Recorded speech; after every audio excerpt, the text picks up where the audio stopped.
After turning into a white tiger, he roamed the wild forests. Chapter 1. On the outskirts of Daxing Mountains, heavy snow fell slowly. On the ground covered with snow, a white tiger more than 2 meters long walked slowly. Cheng Yan sniffed the air, found nothing, shook his head, and continued to walk to his destination.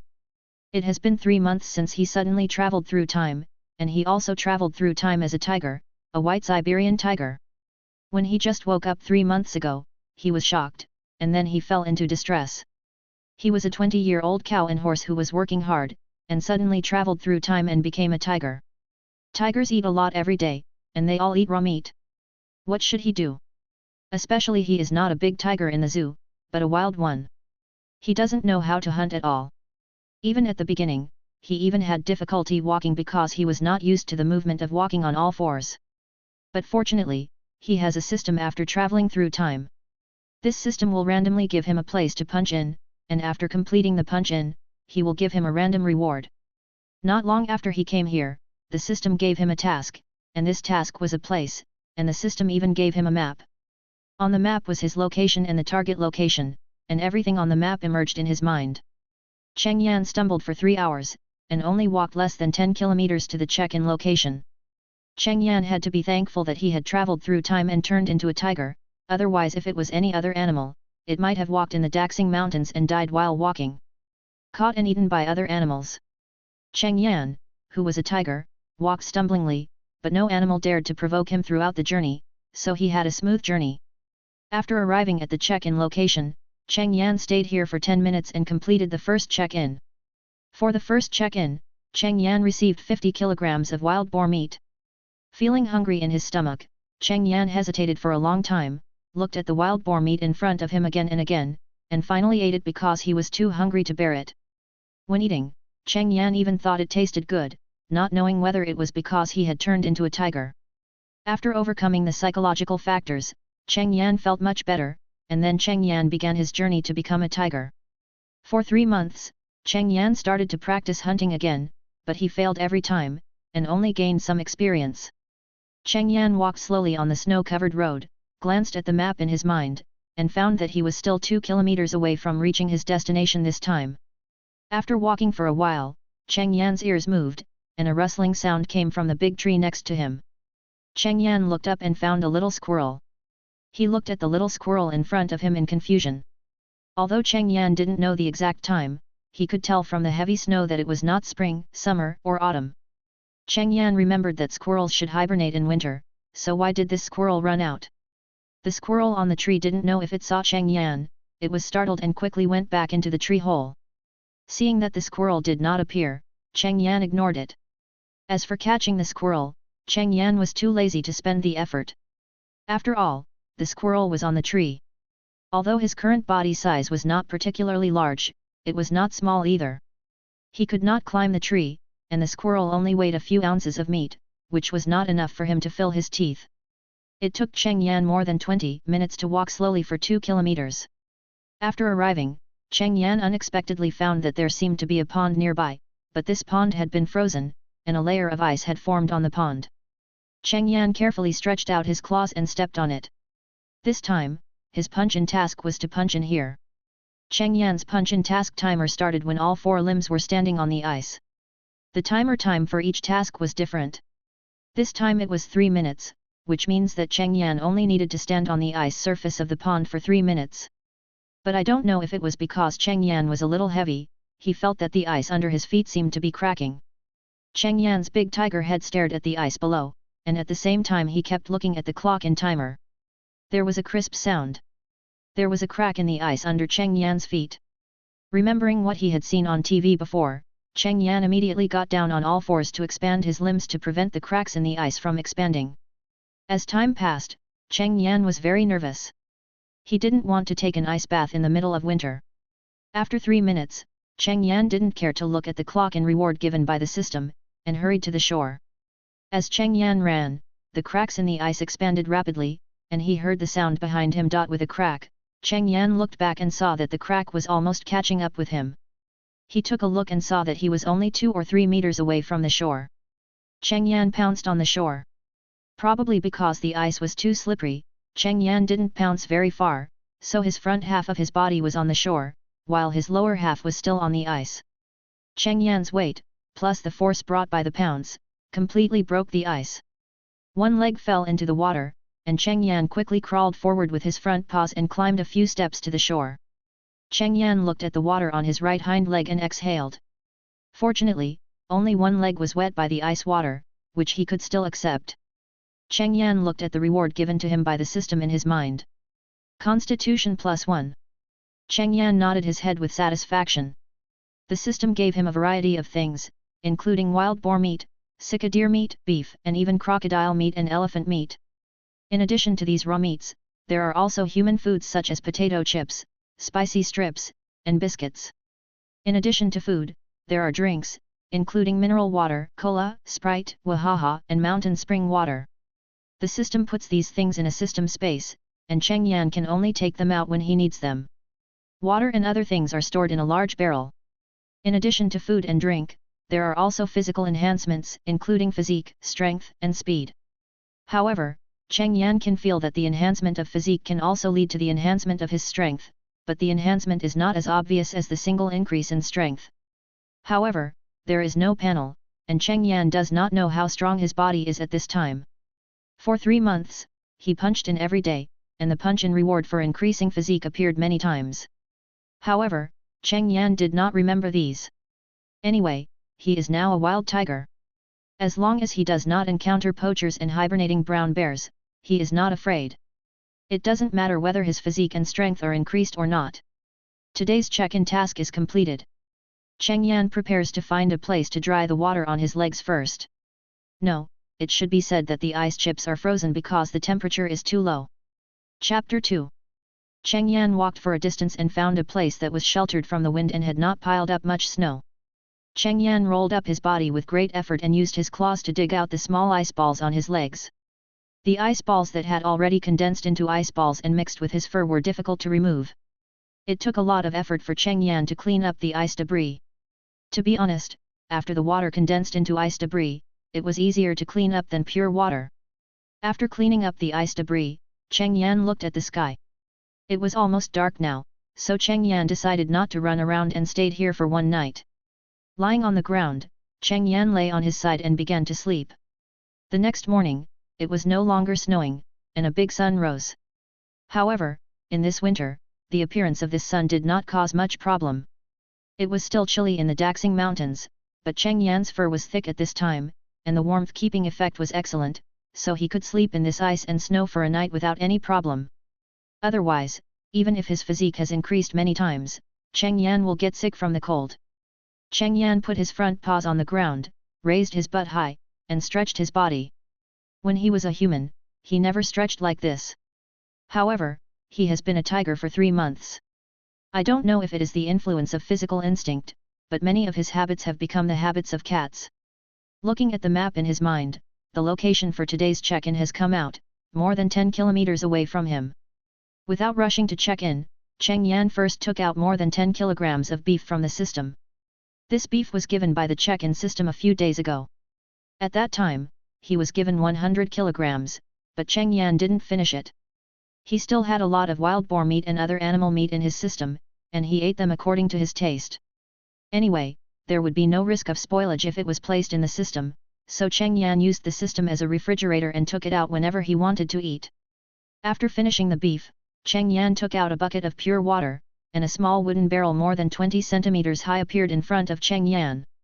This water is also given by the system, with this small wooden barrel, all piled up in the system space. If Cheng Yan can't finish drinking it, he can put it back, but it seems that other things can't be put into the system space except for the things given by the system. Cheng Yan tried to put branches, snow, and stones in it, but he couldn't put them in. However, Cheng Yan had a feeling that the system space should be able to put other things, but he hasn't met anything that can be put in. After eating and drinking, Cheng Yan started to walk to the place where he punched in. Driving in the mountains, Cheng Yan occasionally saw a few rabbits. At this time, he would lower his body, quietly approach, and try to catch the rabbits. But I don't know if it's because his body is a bit big. Every time the rabbits found him, they kicked their legs and ran away, and he didn't catch up every time. After walking for 2 hours, Cheng Yan reached his destination, and then he found that there was a wooden house here. You have to know that this is the Daxing Mountains. Although it is already on the periphery, there are still bears and wolves, plus various wild animals. It is very dangerous here. Who would actually build a wooden house here, and judging from the lights on inside, someone still lives here. Cheng Yan walked around the wooden house twice, but didn't find anyone inside. After thinking about it, Cheng Yan tried to push the door. It didn't push, it was locked. Cheng Yan didn't plan to go in because he couldn't get in, so he just lay down here in the wooden house and started to clock in. This is where he clocked in today. 5 minutes passed, the clock-in countdown was completed, and Cheng Yan checked the rewards given by the system. The system gave 100 kilograms of venison for this clock-in today, and Cheng Yan shook his head. It was food again, and Cheng Yan was very dissatisfied with the clock-in reward this time. In the past few months, food and drink basically occupied the majority of his clock-in, and every time there was a lot. He could change his taste, so he knew that he was not short of food, so what he wanted was to increase his physique or strength, or other novel things. Cheng Yan got up and wandered around, but still no one came, so he left. He wanted to practice hunting while the sun was still shining and it was still early. But he would come again. He wanted to see who lived here, but he hoped not to scare anyone. Cheng Yan left the wooden house with a hint of mischief. He hadn't seen anyone for 3 months, so he was inevitably a little excited to see traces of people. After all, humans are social animals. Although he is no longer a human but a big tiger, his soul is still human. He has not seen humans for a long time, so he will inevitably feel a little lonely. After wandering outside for a while, Cheng Yan also met a wild boar, but this wild boar was not particularly big, only half his current size. And when Cheng Yan saw the wild boar also saw Cheng Yan. The wild boar was frightened and turned around to run, and Cheng Yan immediately chased after it. In the forest, Cheng Yan's speed was very fast, and the wild boar was caught up by Cheng Yan after running a few steps. After chasing the wild boar's butt, Cheng Yan raised a claw and slapped it. Although Cheng Yan's body size is not particularly large now, he is not afraid even when facing a tiger bigger than him. Because he has gained a lot of strength and physique from punching in, he can exert strength far beyond his current body size. These strengths and physiques will not make his body bigger, but even if his body does not get bigger, his muscles and bones will actually change. The density has increased, the weight has increased, and the only thing that has not changed is the body size. This body size probably requires Cheng Yan to grow slowly. With a slap, the wild boar was knocked to the ground and couldn't even get up. Looking at the wild boar lying on the ground, Cheng Yan hesitated for a long time before he stepped forward to kill it. After all, he was no longer a human being, but just a big tiger. Even with the system, he could not stop killing forever. When he was born as a human, Cheng Yan had never killed a chicken or a fish. It was inevitable that he would hesitate to kill such a big animal next time. He broke the wild boar's neck with great force, and then Cheng Yan dragged the wild boar to the wooden house where he checked in during the day. When he walked to the wooden house, Cheng Yan found someone inside, and a series of footprints led directly to the wooden house in the snow. However, Cheng Yan also found that the people inside seemed to have discovered the footprints he left during the day. It didn't snow today, and the tiger's paws on the accumulated snow were still very obvious. Cheng Yan didn't know if he would scare the people inside. After thinking for a moment, he dragged the wild boar to the door of the wooden house. Cheng Yan pushed the door, it was still locked, but he could hear that there was someone inside, and he seemed very nervous, breathing a little fast. After thinking for a while, Cheng Yan came to the small hole in the wooden house he found during the day. Cheng Yan found this small hole during the day, you can see inside, and people inside can also see the situation outside. Cheng Yan guessed that the person who built this wooden house made it specially to make it easier to see the situation outside. Chapter 3. Just when Cheng Yan came to the small cave, his big eyes came to the entrance of the cave, and he was startled by an eye inside. Roar! Cheng Yan was frightened and roared, and at the same time a scream came from the wooden house. Ah! Just when Cheng Yan looked, the people in the wooden house were also looking out from this small hole. There was only a hole the size of an eye. A man and a tiger suddenly saw an eye opposite, and they were all scared. Hearing the scream inside, Cheng Yan realized that the eye he just saw was probably the person inside. Cheng Yan couldn't help but mutter in his heart, "Damn, I was scared, I thought I saw a ghost." Lin Zixuan was full of fear at this time. He was a forest ranger in this section of the Daxing Mountains. Although he was a forest ranger, he had only been working for a short time, only a month. In addition to him, there was also an older forest ranger here. The older forest ranger had been working here for more than 10 years and was experienced. However, the older ranger went out to purchase supplies 2 days ago. The roads in this mountain range are difficult and dangerous. It is impossible for Lin Zixuan to walk back and forth and carry supplies alone. Therefore, the older ranger went there. Lin Zixuan was supposed to go with him to get familiar with the road. As a result, they received a notice that some college students came to prepare for travel during the recent winter vacation. They had to leave people here to prepare and provide rescue assistance in time. If the supplies were not really insufficient, the older ranger would not have planned to purchase supplies. He would have taken Lin Zixuan with him after these things were over. However, several things happened at the same time, and the older ranger had to go out to purchase supplies, leaving Lin Zixuan alone here to guard. Fortunately, the older ranger had taken Lin Zixuan with him for a month, familiarized him with the surrounding environment, and taught him a lot of experience. During the day, Lin Zixuan checked the situation nearby to see if the college students had come here and were not in the wooden house. As a result, when Lin Zixuan came back from checking the situation, he found tiger footprints. With a month of teaching from the senior forest ranger, Lin Zixuan still recognized the footprints, or even if he could not accurately determine that it was a tiger's.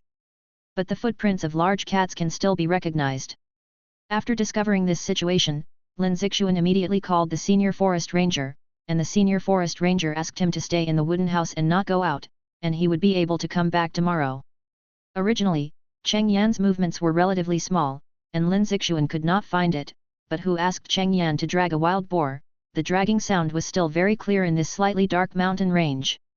Lin Zixuan found it at once, and he immediately ran to the location of the small cave to check the situation outside. However, the cave was a little small after all, and the range of vision was not large enough, so Cheng Yan could not be found. As a result, Cheng Yan also wanted to see the movement in the house, and ran into the cave to look inside, which caused the situation just now. At this time, Lin Zixuan was full of regrets. Why did he take this exam? Although the salary and benefits of this position are good, it is too dangerous. It has only been a month, and he was scared like this. Cheng Yan was a little embarrassed when he heard the scream inside. Although he was also scared, it was obvious that the young man who knew it was a young man from the sound inside was indeed more scared. After all, he just thought he had met a ghost, and the young man inside was not only afraid of meeting a ghost. If he knew that the eyes he saw were his big tiger, he might be more scared. After hesitating for a moment, Cheng Yan was not ready to go in. It was estimated that the young man inside would not open the door. Cheng Yan looked around and finally decided to stay here for one night. After all, there was a wooden house here to block the wind and there were wooden eaves. Even if it snowed at night, it would not be drenched by the snow. After finding a comfortable position, Cheng Yan threw the wild boar aside, climbed down, and prepared to sleep. In fact, it was only about 8 o'clock in the evening. If it were a human, Cheng Yan would be at his most energetic at this time. However, after turning into a tiger, Cheng Yan could even lie still and sleep all day. Of course, he was not asleep, but just bored and resting. Inside the house, Lin Zixuan carefully looked out of the small hole again. This time, there was no big eye outside the small hole, but Lin Zixuan saw a big white tiger lying outside, looking like it was about to sleep. This made Lin Zixuan's heart beat fast, and his heartbeat accelerated a lot. This was a wild big tiger, not a tiger in the zoo. Even if it was a tiger in the zoo, it was impossible for tourists to enter and face the tiger. Lin Zixuan immediately called the older forest ranger again. "Uncle Wang, there is a tiger at the door. It's still a white tiger. It's sleeping at the door. Don't go out, I'll report it right away, we'll be here tomorrow morning, don't open the door." "Uncle Wang, I know, hurry up." Lin Zixuan hung up the phone, and didn't dare to rest. He looked at the white tiger outside from the small hole from time to time. It was not until more than 3 o'clock in the morning that he couldn't hold on any longer, so he lay down on the bed and started to sleep. But before he slept for 2 hours, his duty phone suddenly rang.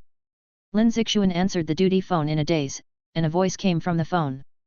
"Attention, the 3rd section of the Forest Ranger team in Area A, we received a call, and several college students in your area encountered an accident there. Please try your best to rescue, and the rescue team will be here soon. After hearing the words on the phone, Lin Zixuan was completely awake, and he exclaimed, "Ah!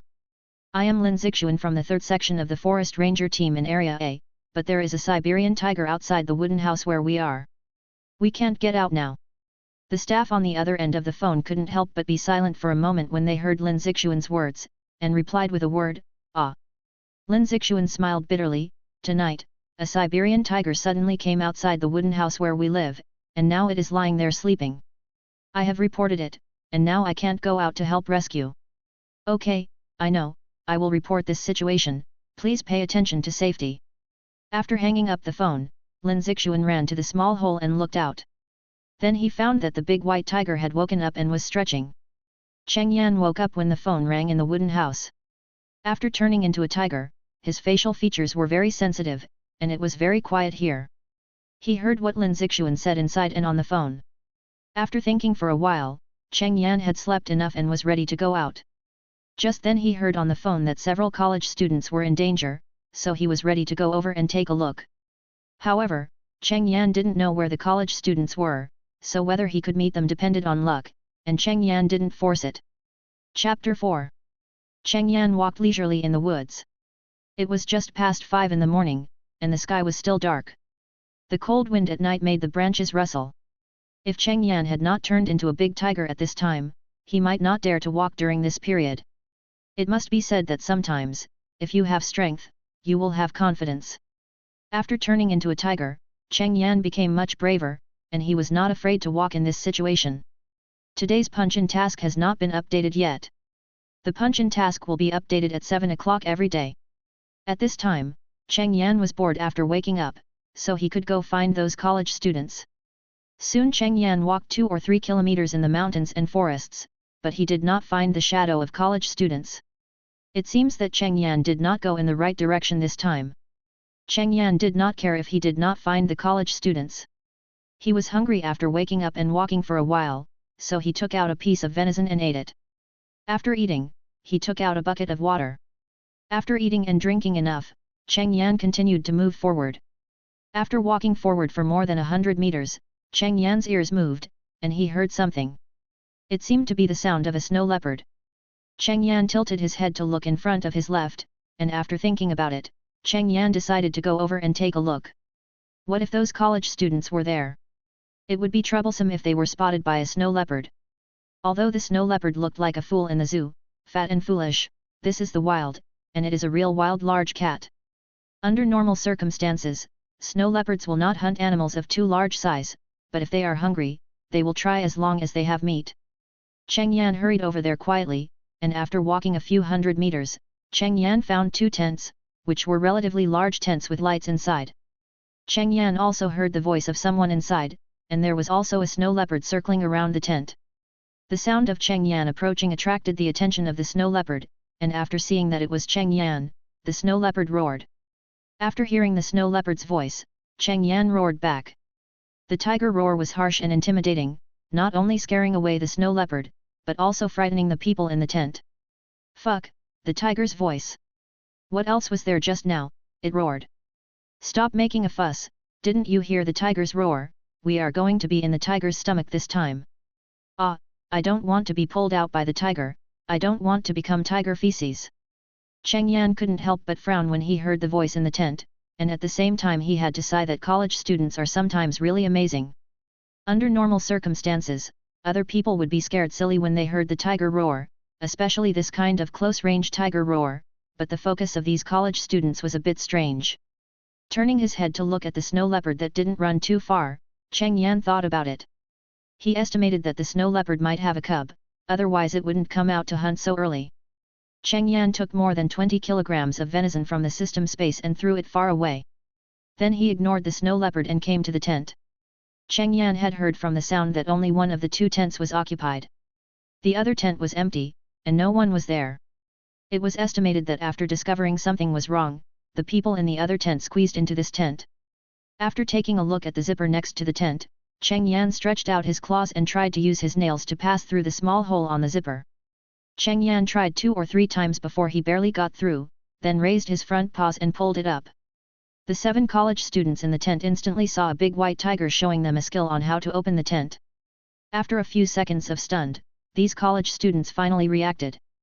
Ah! Fuck! Several screams hurt Cheng Yan's ears, which made Cheng Yan couldn't help but roar. Looking at the quiet college students, Cheng Yan was satisfied. He glanced at the 7 men, who looked about 18 or 19 years old, and probably only freshmen or sophomores. Cheng Yan couldn't help but sigh, are these college students brave or timid? If they were brave, they would be scared to death when they saw him and the snow leopard. If they were timid, they would dare to come to the Daxing Mountains to camp with a few people, and dare to stay out all night. They were simply not afraid of death. Cheng Yan had no intention of hurting them, but began to think about whether to find a meal ticket.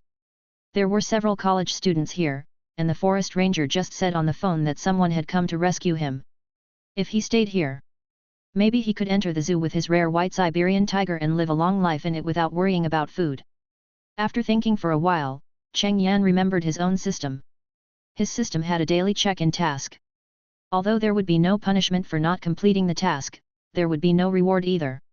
And the things rewarded by the system are enough for Cheng Yan alone, not just a tiger, to live a very comfortable life in the wild. And you can also get a lot of other rewards, such as strength and physical fitness enhancement. Thinking of this, Cheng Yan didn't plan to go to the zoo, it was better for him to stay in the wild.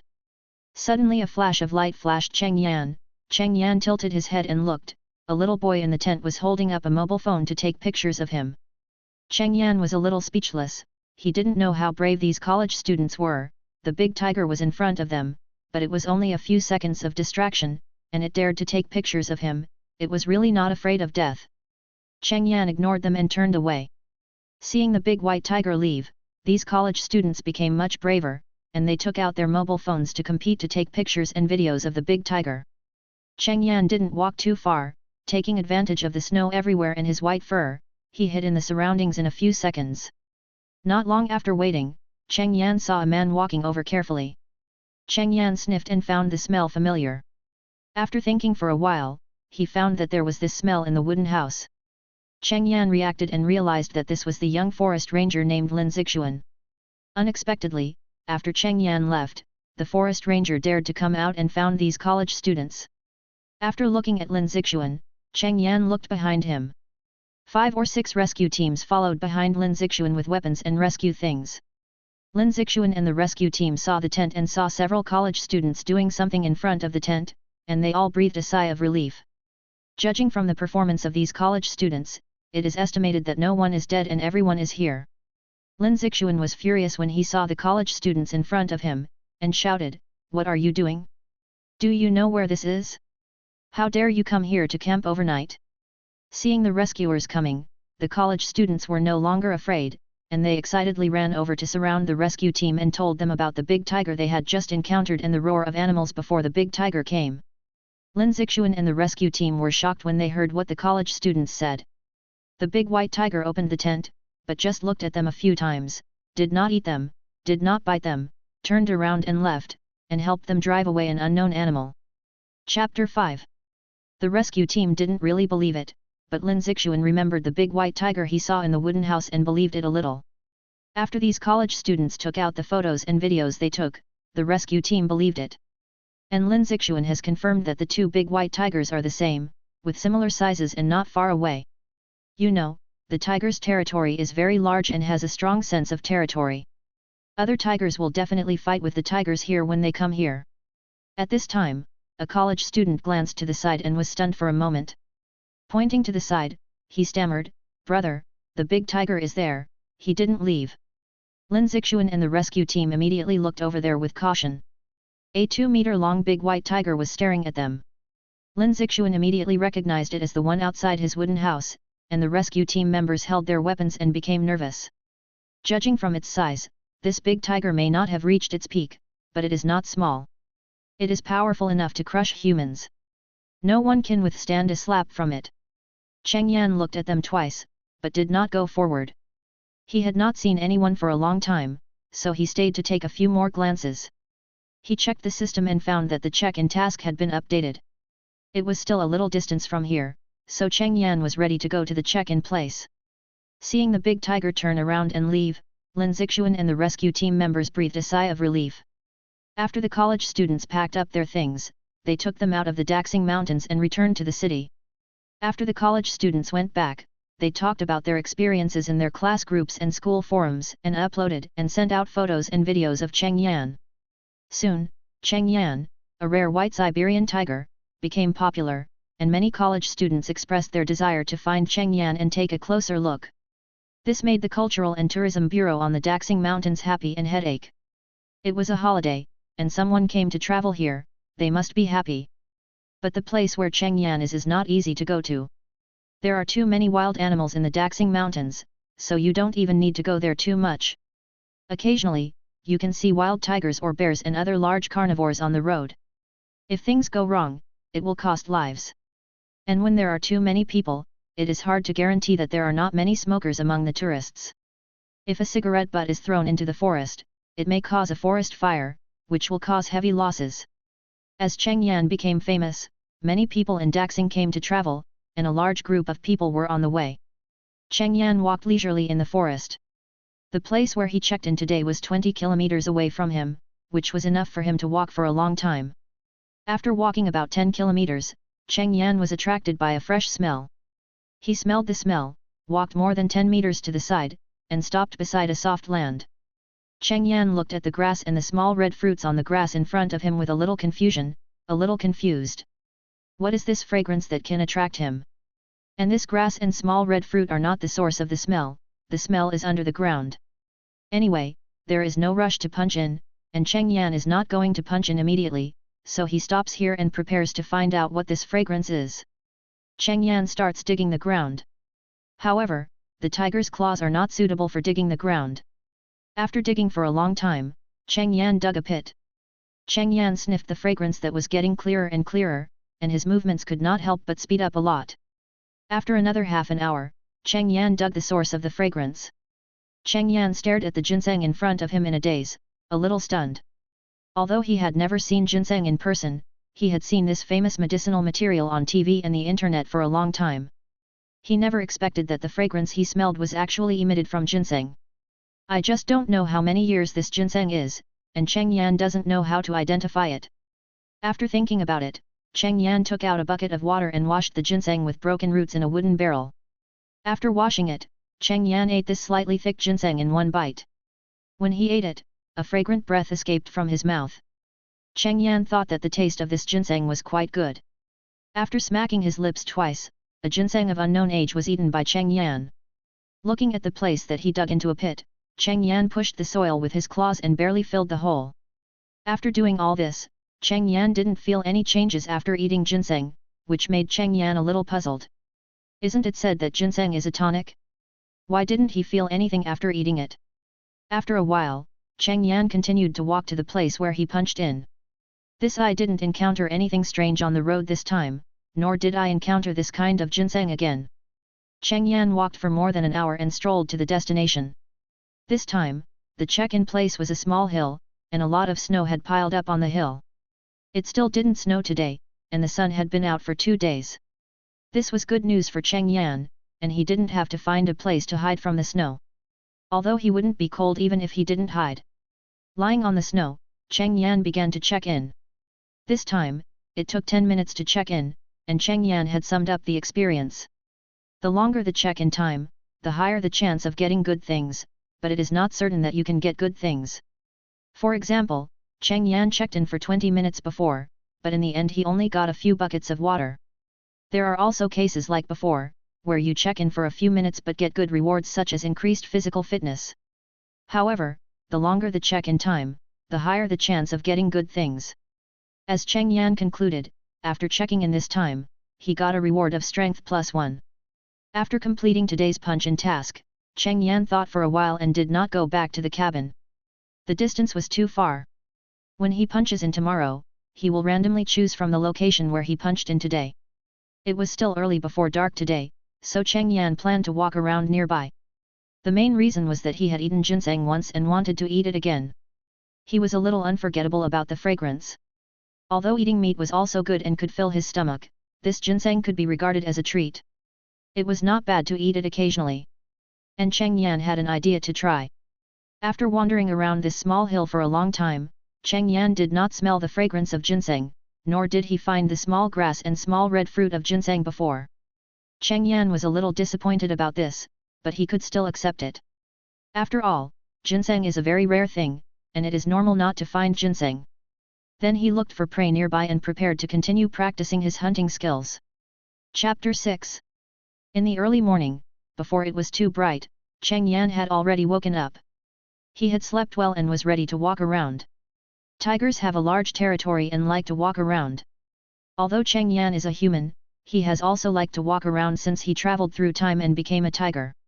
Mainly because he was bored. As a white tiger of the Siberian tiger species, the king of all beasts, there is no natural enemy in this large mountain range. The only thing he needs to be careful of is poachers. Now Cheng Yan can't play games again. In addition to sleeping, the only things he has to do to pass the time on weekdays are wandering around and hunting. For Cheng Yan, he doesn't have to worry about starving to death because he has a system. Hunting is his hobby and an activity to pass the time. Just like before, Cheng Yan hunted a wild boar, but he didn't eat it after taking it back. He threw it aside and then forgot about it. Even if Cheng Yan remembered the wild boar, he wouldn't go back to get it because he didn't lack food and drink. Walking in the forest with a swagger, Cheng Yan was not afraid of encountering any wild beasts. He was a little timid when he first crossed over, but now Cheng Yan is much braver. He has gotten used to being a tiger. In addition, he has signed in to get a lot of points, such as physical strength. He is a tiger himself. With the blessing of these points, Cheng Yan can be said to be completely afraid of other wild beasts. This is the conclusion Cheng Yan came to after fighting with a bear that was originally in hibernation and woke up for no reason a week ago.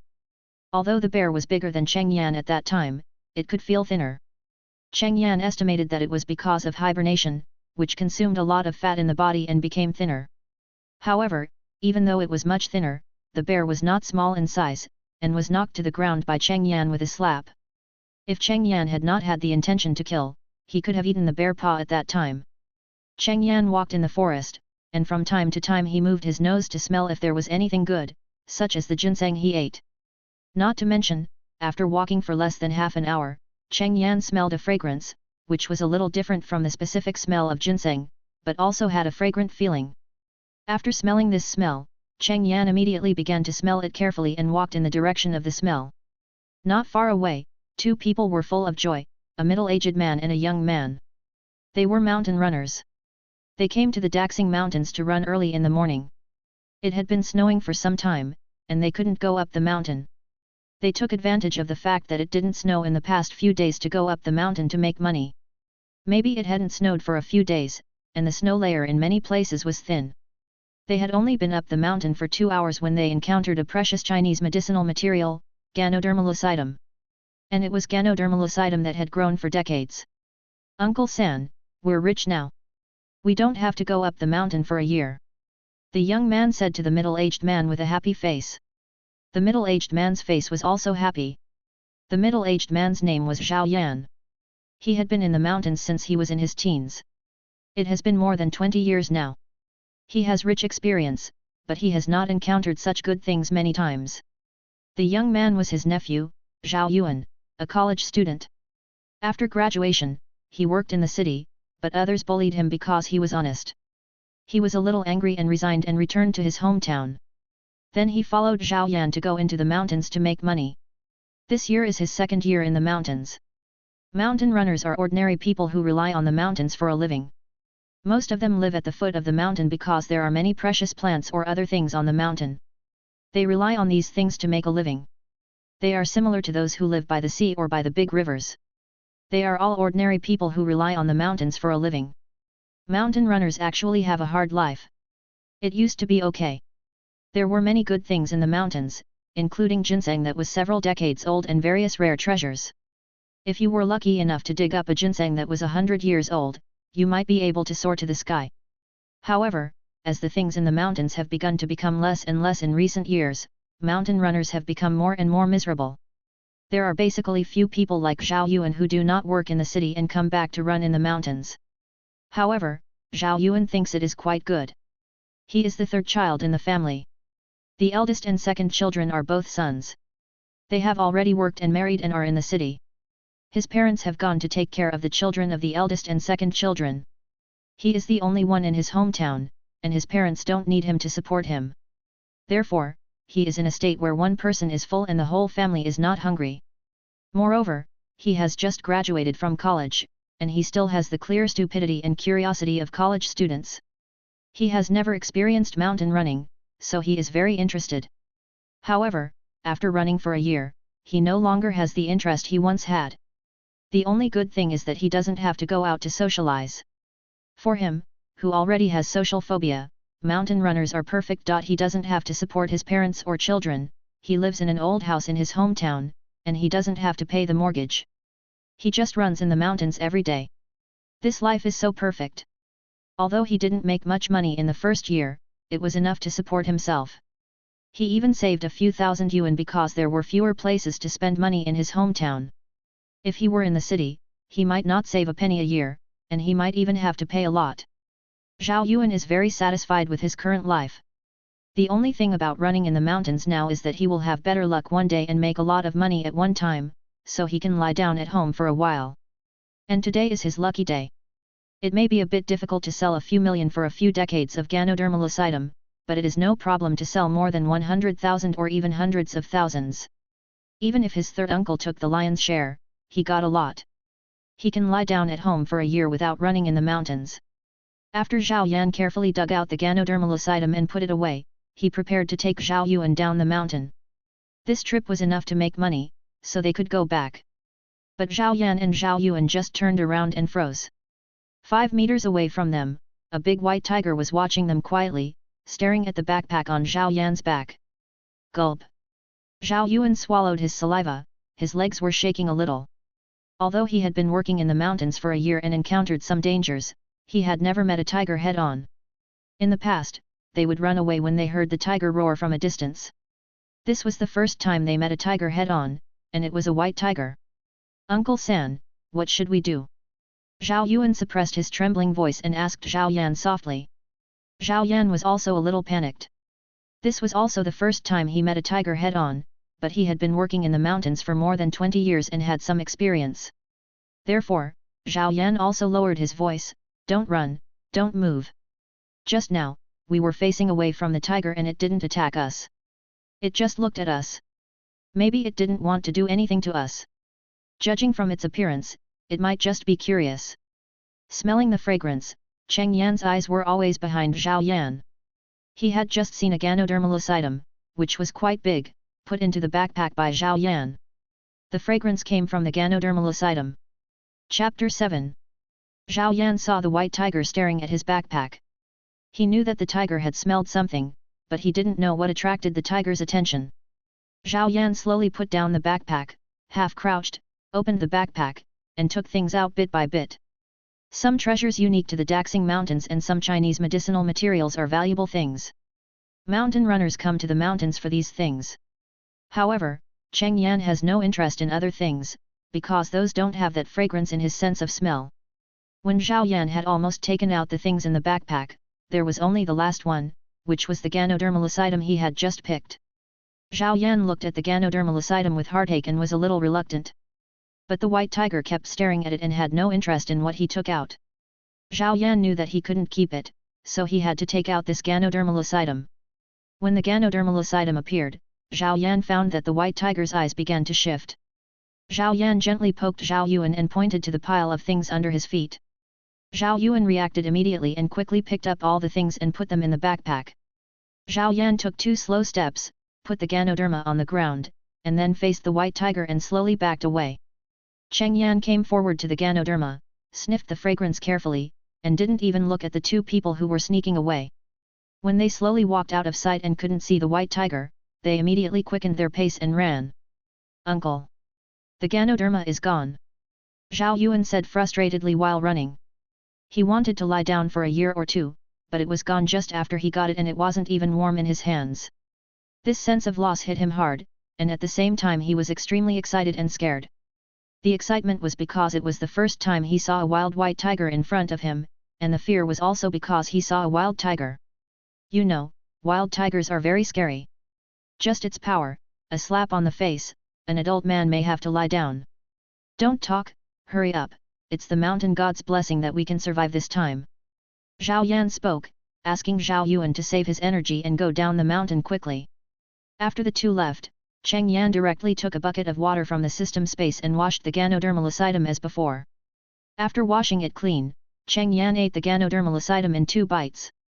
Cheng Yan didn't know whether other tigers eat ginseng and ganodermalocytum, but he ate it anyway, just like the vegetables he ate when he was a human, which was very fascinating.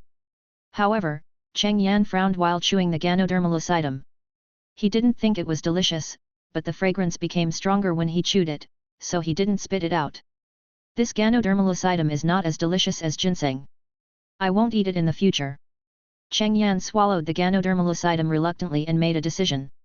Looking at the time, it was more than 7 in the morning, and today's punch-in task had been refreshed. This time the punch-in location was not far away, and the straight line distance was only a few kilometers. However, the location to check in this time needs to go outside the mountains. Cheng Yan carefully looked at the map in his mind and found that the check-in location is actually next to a road. Anyway, there is nothing to do now. Cheng Yan is ready to check in, but he needs to fill his stomach before checking in. Although he ate a ganodermalocytum, this thing is no different from not eating for an adult tiger, just a snack. Taking out a piece of beef, Cheng Yan ate it in big mouthfuls, and drank some water. After eating and drinking, Cheng Yan started to go to the check-in location. It was almost noon when Cheng Yan strolled to the road leisurely. After arriving here, the countdown to check-in began, this time it was 3 minutes. After checking in, Cheng Yan looked at the check-in reward. Cheng Yan looked at the system message, was stunned for a while, shook his head, and looked again, and then he was sure that he was not wrong. This time, the system gave 100,000 cash for checking in. 100,000 yuan was a legal and formal amount of money, all in red notes of 100 yuan each. 100,000 yuan was not much, but Cheng Yan was a little confused. He was a big tiger now. He was not a human, why did he need money? Did he have to go to a human town to buy things and pay for them? When he got to the town, he would scare people. The punch-in reward was wasted this time. Cheng Yan shook his tail and stopped thinking about it. Ah! A scream suddenly came, which scared Cheng Yan. He turned his head and saw a girl in her 20s looking at this side by the road. She should have seen Cheng Yan. The road was only a few dozen meters away from here, and there were not many trees around, so from some angles, Cheng Yan could be seen. It was just that Cheng Yan was not seen from such a distance. Cheng Yan was also frightened. Cheng Yan was speechless and ignored the people over there. He turned around and walked into the depths of the mountains. However, what Cheng Yan didn't know was that these people were coming for him. When the girl and several other people in the group posted the news of seeing Cheng Yan on the internet, a large group of people who wanted to see the white tiger ran over, but Cheng Yan was no longer nearby at this time. Walking leisurely in the mountains and forests, Cheng Yan maintained a strolling posture, looking for prey everywhere, and he wanted to continue practicing hunting skills. Suddenly, Cheng Yan's sight froze under a big tree, where a squirrel was moving. This squirrel was much fatter than ordinary squirrels and was almost a ball. Roar! Cheng Yan roared in that direction. The squirrel ball, which had already seen Cheng Yan and was climbing up the tree quickly, froze and fell from the tree in an instant. This was frightened by Cheng Yan's tiger roar. Fortunately, it didn't climb too high, only about 1 meter, and there was some snow on the ground, so nothing happened. Cheng Yan went forward to take a look at the fat squirrel ball. He was not interested in eating it, but just wanted to go forward to take a look. He was a little curious about why the squirrel was so fat. After digging the squirrel ball, Cheng Yan saw that it was fine and was still kicking its legs, so he didn't do anything else and climbed in front of the squirrel ball. The squirrel was just stunned by the fall. When it woke up, it saw a huge tiger head in front of it. It fainted again after just waking up. Cheng Yan was a little speechless looking at the motionless squirrel ball. After thinking about it, he took 2 steps back. Squirrels will stay in their own place in winter, usually in tree holes, and they will store a lot of nuts in the tree holes. This squirrel may have been eating all the time and didn't move much, so it became a lot fatter. I don't know why it ran out at this time. After waiting for a while, the squirrel finally woke up. When it saw Cheng Yan, it didn't dare to run away, but kept bowing with its trembling paws. Cheng Yan was a little confused when he saw this scene. Where did this squirrel learn this action and bow? Chapter 8. Cheng Yan wanted to play with the squirrel, but he was too scared of the squirrel ball, so he had no choice but to look at it twice and then leave. After Cheng Yan left, the squirrel ball immediately climbed back up the tree and got into the tree hole and never came out again. Maybe it wouldn't come out this winter. For the next 2 days, Cheng Yan stayed in this area, because he found a lot of good things here, and the check-in location was also nearby, so Cheng Yan didn't run around. That morning, Cheng Yan came to the check-in location and started to check in. What surprised Cheng Yan was that the check-in time this time was a full hour, which surprised Cheng Yan. After so long of checking in, a full 100 times, it was the first time he encountered such a long check-in time. This undoubtedly made Cheng Yan look forward to it. After all, in his calculations, the longer the check-in time, the better the reward. This time was the longest check-in time so far, and the reward might be something he had never seen before. An hour passed quickly, and after successfully checking in, Cheng Yan couldn't wait to check the reward for this check-in. The language of all things is an active ability. After it is turned on, you can understand the language of all things, communicate with all things, and let all things understand what Cheng Yan said. Cheng Yan can also understand what other animals say. The reward for this check-in is an ability. Cheng Yan's eyes lit up when he saw the introduction of this ability. He is now a tiger. Although he used to be a human, he can also speak human language, but he can't speak it. Apart from that, he doesn't know anything else. But this time, the language of all things is a great ability. You know, he is basically in the deep mountains and old forests now, and he meets wild animals. It is very boring for Cheng Yan to be a tiger on weekdays. For example, the squirrel ball before, he wanted to play with the squirrel ball, but the squirrel was very afraid of him, so he let it go. Now with this ability, he can communicate with other animals. Cheng Yan turned on this ability for a while, he wanted to try it. As soon as he turned on this ability, Cheng Yan felt that the world seemed to have changed, and there were many more sounds around him who were very quiet. This tiger has been here for a long time. When will it leave? I wonder if this tiger can fertilize my tree roots. I feel like the soil is not fertile enough. It's so cold. This winter is too cold. Cheng Yan listened to the sounds around him with a frown. One of the sounds came from above his head. He looked up and saw a snow-white, chubby bird tilting its head to look at him. The moment Cheng Yan saw it, he felt like his heart was shot by an arrow. He was almost dying of cuteness. Northern long-tailed tit. Fat chirp.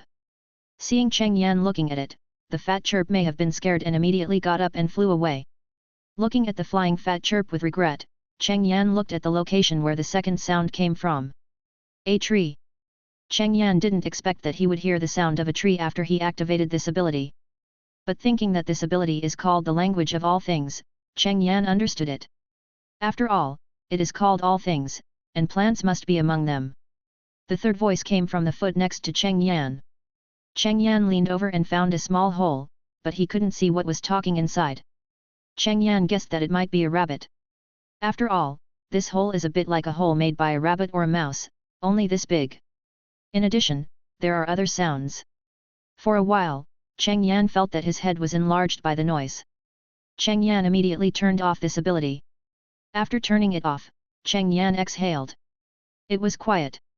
This made Cheng Yan very fortunate. Fortunately, the ability he obtained was an active ability, which needed to be turned on by himself. If it was a passive ability, he felt that he would be nervous and weak due to the dense noise. This is still winter, and it is still winter in the northeast. If it is summer, countless insects will appear at that time. Cheng Yan thinks he will go crazy, especially mosquitoes. Mosquitoes are noisy. If he can understand mosquitoes, Cheng Yan thinks he will commit suicide immediately when he thinks of being surrounded by mosquitoes in the sky. Cheng Yan decided that it would be better to use this ability less in the future. He would not activate it unless it was necessary. He looked at the sky and it was about noon, so Cheng Yan left the place where he checked in. After walking about 2 or 3 kilometers, Cheng Yan unexpectedly found that the 2 people he met last time appeared in front of him again, and this time there was another person. A total of 3 people were digging something. At this time, Zhao Yuan and Zhao Yan were very happy. They met the white tiger last time and came down the mountain alive, which made them feel very happy, but the only thing was the decades-old Ganodermalus item. Unfortunately, I didn't get it. After staying at home for 2 days, Zhao Yuan and Zhao Yan couldn't help but go up the mountain again. This time, the leader of the mountain runners, Zhao Xing, also went up the mountain. Zhao Yan and Zhao Yuan had already told Zhao Xing about the last time they met a big tiger. As the leader of their mountain runners, Zhao Xing had told other mountain runners to be careful when they went up the mountain during this period, and it would be better to take him with them. Zhao Xing is a strong man in his 40s. He had been in the army for several years. After retiring, he came back to run with his father. It has been more than 10 years now. Although Zhao Xing is only in his 40s and has only been running for more than 10 years, he has been the leader of this group of mountain runners for almost 10 years. In the past 10 years of running in the mountains, Zhao Xing used his ability to conquer the mountain runners around him, otherwise Zhao Xing would not be the leader. Zhao Xing once met a blind bear, that is, a black bear, and finally the black bear was beaten away. Such an experience made these mountain runners admire him very much. Although many mountain runners have very good physical strength, they can only rely on their luck when encountering blind bears and tigers. If they are lucky enough to escape, it is already very good. As a result, Zhao Xing actually beat a blind bear away and saved 3 mountain runners. In the following time, Zhao Xing has been taking care of other mountain runners. He has a very high prestige among other mountain runners. This time, Zhao Yan and his team went up the mountain, because they were worried about the big white tiger they met last time, so they specially called Zhao Xing. And Zhao Xing was not afraid at all to go up the mountain with Zhao Yan and his team. And this time they met a good thing again, a wild ginseng, and after a rough inspection, they found that although this wild ginseng may not be several decades old, it is still 10 to 20 years old. You know, this is wild ginseng, and it can be sold for a lot of money after 10 to 20 years, so the 3 people are also very happy. They may not be able to meet such a good thing once a year. Cheng Yan watched them digging the ground, sniffed curiously, but didn't find the fragrance, so Cheng Yan wasn't interested in what they were digging. But he didn't leave, but watched from a distance. Chapter 9. Zhao Yan and Zhao Xing were having a good time, but Zhao Yan poked them in the waist. What? Zhao Yan turned his head to look at Zhao Yuan. But Zhao Yuan didn't look at them, but looked behind them. Zhao Yan and Zhao Xing followed Zhao Yan's line of sight and saw a big white tiger staring at them not far away. Zhao Yan was speechless when he saw the big white tiger. They had met it last time, but how come they met it again this time, and they also met something valuable? Zhao Xing lowered his voice and whispered, "Is this the white tiger you met last time?" Zhao Yan and Zhao Yuan both nodded with bad expressions. Only 2 days had passed, and they certainly would not forget the big white tiger they had seen. "I think it doesn't seem to be interested in us, and it doesn't mean to attack us." Zhao Xing lowered his eyes and looked at the white tiger in front of him and analyzed in a low voice. He did not meet the white tiger's eyes, because this was likely a provocation. Zhao Yan smiled bitterly and lowered his voice as well, saying, "Last time we met it, it wasn't interested in us, but we dug a decades-old Ganodermalocytum and it was eyeing us. We put it on the ground and it ran away. I don't know what it wants to do this time. It won't want that wild ginseng, right?" Cheng Yan couldn't help but laugh when he heard what the 3 of them said. Although they lowered their voices, the tiger's hearing was very good, and he heard what the 3 of them said. Cheng Yan stood up from his sitting position, and this action scared Zhao Xing and the other 2. Zhao Xing hurried forward and stood in front of Zhao Yuan and Zhao Yan. After Cheng Yan stood up, he walked 2 steps to the side and stopped by a tree. He used this tree to cover himself to get something. Cheng Yan took out the 100,000 yuan he was given when he signed in last time from the system space. The 100,000 yuan was wrapped in a layer of transparent plastic. Cheng Yan held it in his mouth, walked to the position just now, and put the money down. This is when Cheng Yan thought of the Ganodermalocytum he had robbed from the 2 men last time. Judging from their situation, their families were not well off, otherwise they would not have gone to the mountains in the winter. Therefore, Cheng Yan took out the money and prepared to give it to them. Anyway, Cheng Yan didn't need the money, and the money was of no use to him. After putting down the money, Cheng Yan left. Although he saw the 3 men dig a ginseng, the ginseng did not have the kind of fragrance in his sense of smell, so he was not interested. "Hey, this tiger is not interested in ginseng this time? What did it just put down?" Watching Cheng Yan walk away, Zhao Yuan was stunned for a moment and asked in confusion. However, Zhao Xing and Zhao Yan could not figure out the thoughts of this big white tiger, but they also saw that this big white tiger had just put something down. The 2 slowly stepped forward and looked at the thing with caution. This look was incredible. Boil. Zhao Xing and Zhao Yan exclaimed together. It was wrapped in a transparent plastic, and they could tell what the top thing was at a glance, so they couldn't help but exclaim. After hearing this voice, Zhao Yuan couldn't help but curiously stepped forward to take a look. He also exclaimed Chow. The three looked at each other, and Zhao Xing stepped forward to pick it up. Playing with the small pile of things in his hand, Zhao Xing asked in confusion, "What does this big white tiger mean? Is it going to buy the Ganodermalus item you bought last time? There are at least 70,000 or 80,000 of these. Although it's not enough, it's quite a lot." Zhao Yan and Zhao Yuan looked at each other and shook their heads together. "I don't know, but looking at this situation, this big white tiger doesn't seem to hurt people. It's quite smart. It can't be the mountain god of this area. They, the mountain runners, rely on the mountains for their livelihood, and they have long been in awe of the mountains and forests, so they have always believed in mountain gods. Tigers generally represent the king of this area, which is also often believed by mountain runners that this tiger is a mountain god. I don't know. We've gained quite a lot this time. Let's go down the mountain first. I'll gather everyone to discuss the situation after we go back. You can take this thing to make up for the loss last time." Zhao Xing touched his chin and was a little confused, but as the leader of the mountain runners in this area, he decided to go back and discuss it first. The three of them immediately started to go down the mountain. After several hours of rushing, they finally got out of the forest and arrived at the place where they went up the mountain.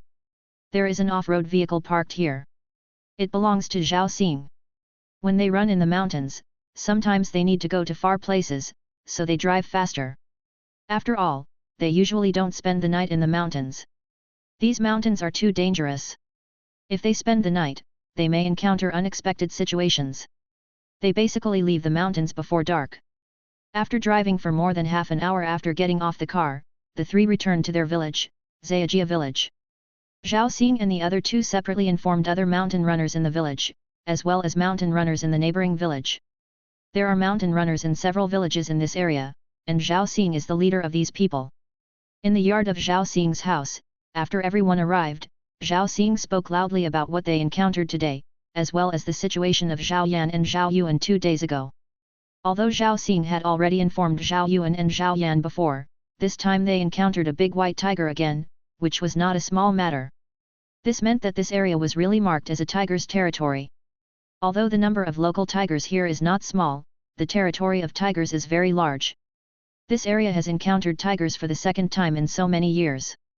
The last time was more than 20 years ago, but at that time, the earth guns had not been confiscated, and they still had some resistance. But now they have no weapons in their hands. If they encounter a tiger, they will be sent food if they are not careful. Fortunately, the tiger didn't hurt anyone during the 2 encounters, and seemed to have no interest in them. This result also made a group of mountain runners who believed in mountain gods suspect that the tiger might be the mountain god of this area. Zhao Xing knew about this idea of many mountain runners, but he had never believed in it, and he couldn't change their minds. What happened today also made him a little confused. The tiger took out the money and gave it back to them. If the tiger wanted to compensate Zhao Yan and Zhao Yuan, why would he give money? It would be good enough to give them to hunt a wild boar or other animals. Does the tiger know money? Cheng Yan didn't know about what happened in Zayajia village. Now he was having fun with a rabbit, if he didn't look at the trembling rabbit. After playing for a while, Cheng Yan let the rabbit go. At the same time, he also tried the ability of the language of all things. He could indeed communicate, but he communicated with roars. The rabbit was too timid. Even after hearing his words, he was scared by the roars and dared not speak. Chapter 10. In the woods beside the road, a big white tiger was walking leisurely. Cheng Yan had walked about 2 kilometers along the road. His check-in location this time was next to the road. As soon as the location was refreshed in the morning, Cheng Yan set off.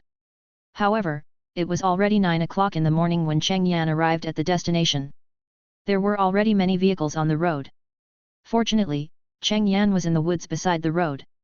As long as he didn't look carefully, people in ordinary vehicles couldn't find Cheng Yan.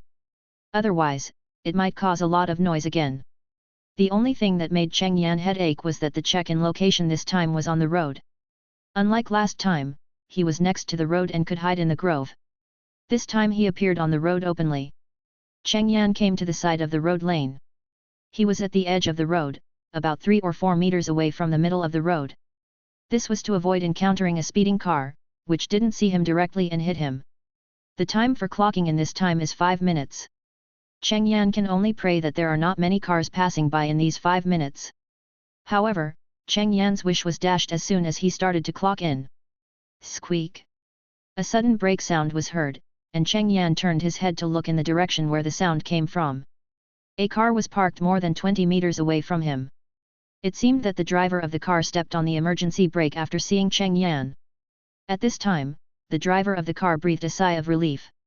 He was driving fast just now. He stepped on the brakes after seeing Cheng Yan. He was afraid that the big tiger was about to cross the road, but he didn't have time to brake and hit it. If the big tiger was hit to death, he would probably have to go to jail. You know, the big tiger is a national first-class protected animal, and the one in front of him is a rare white tiger.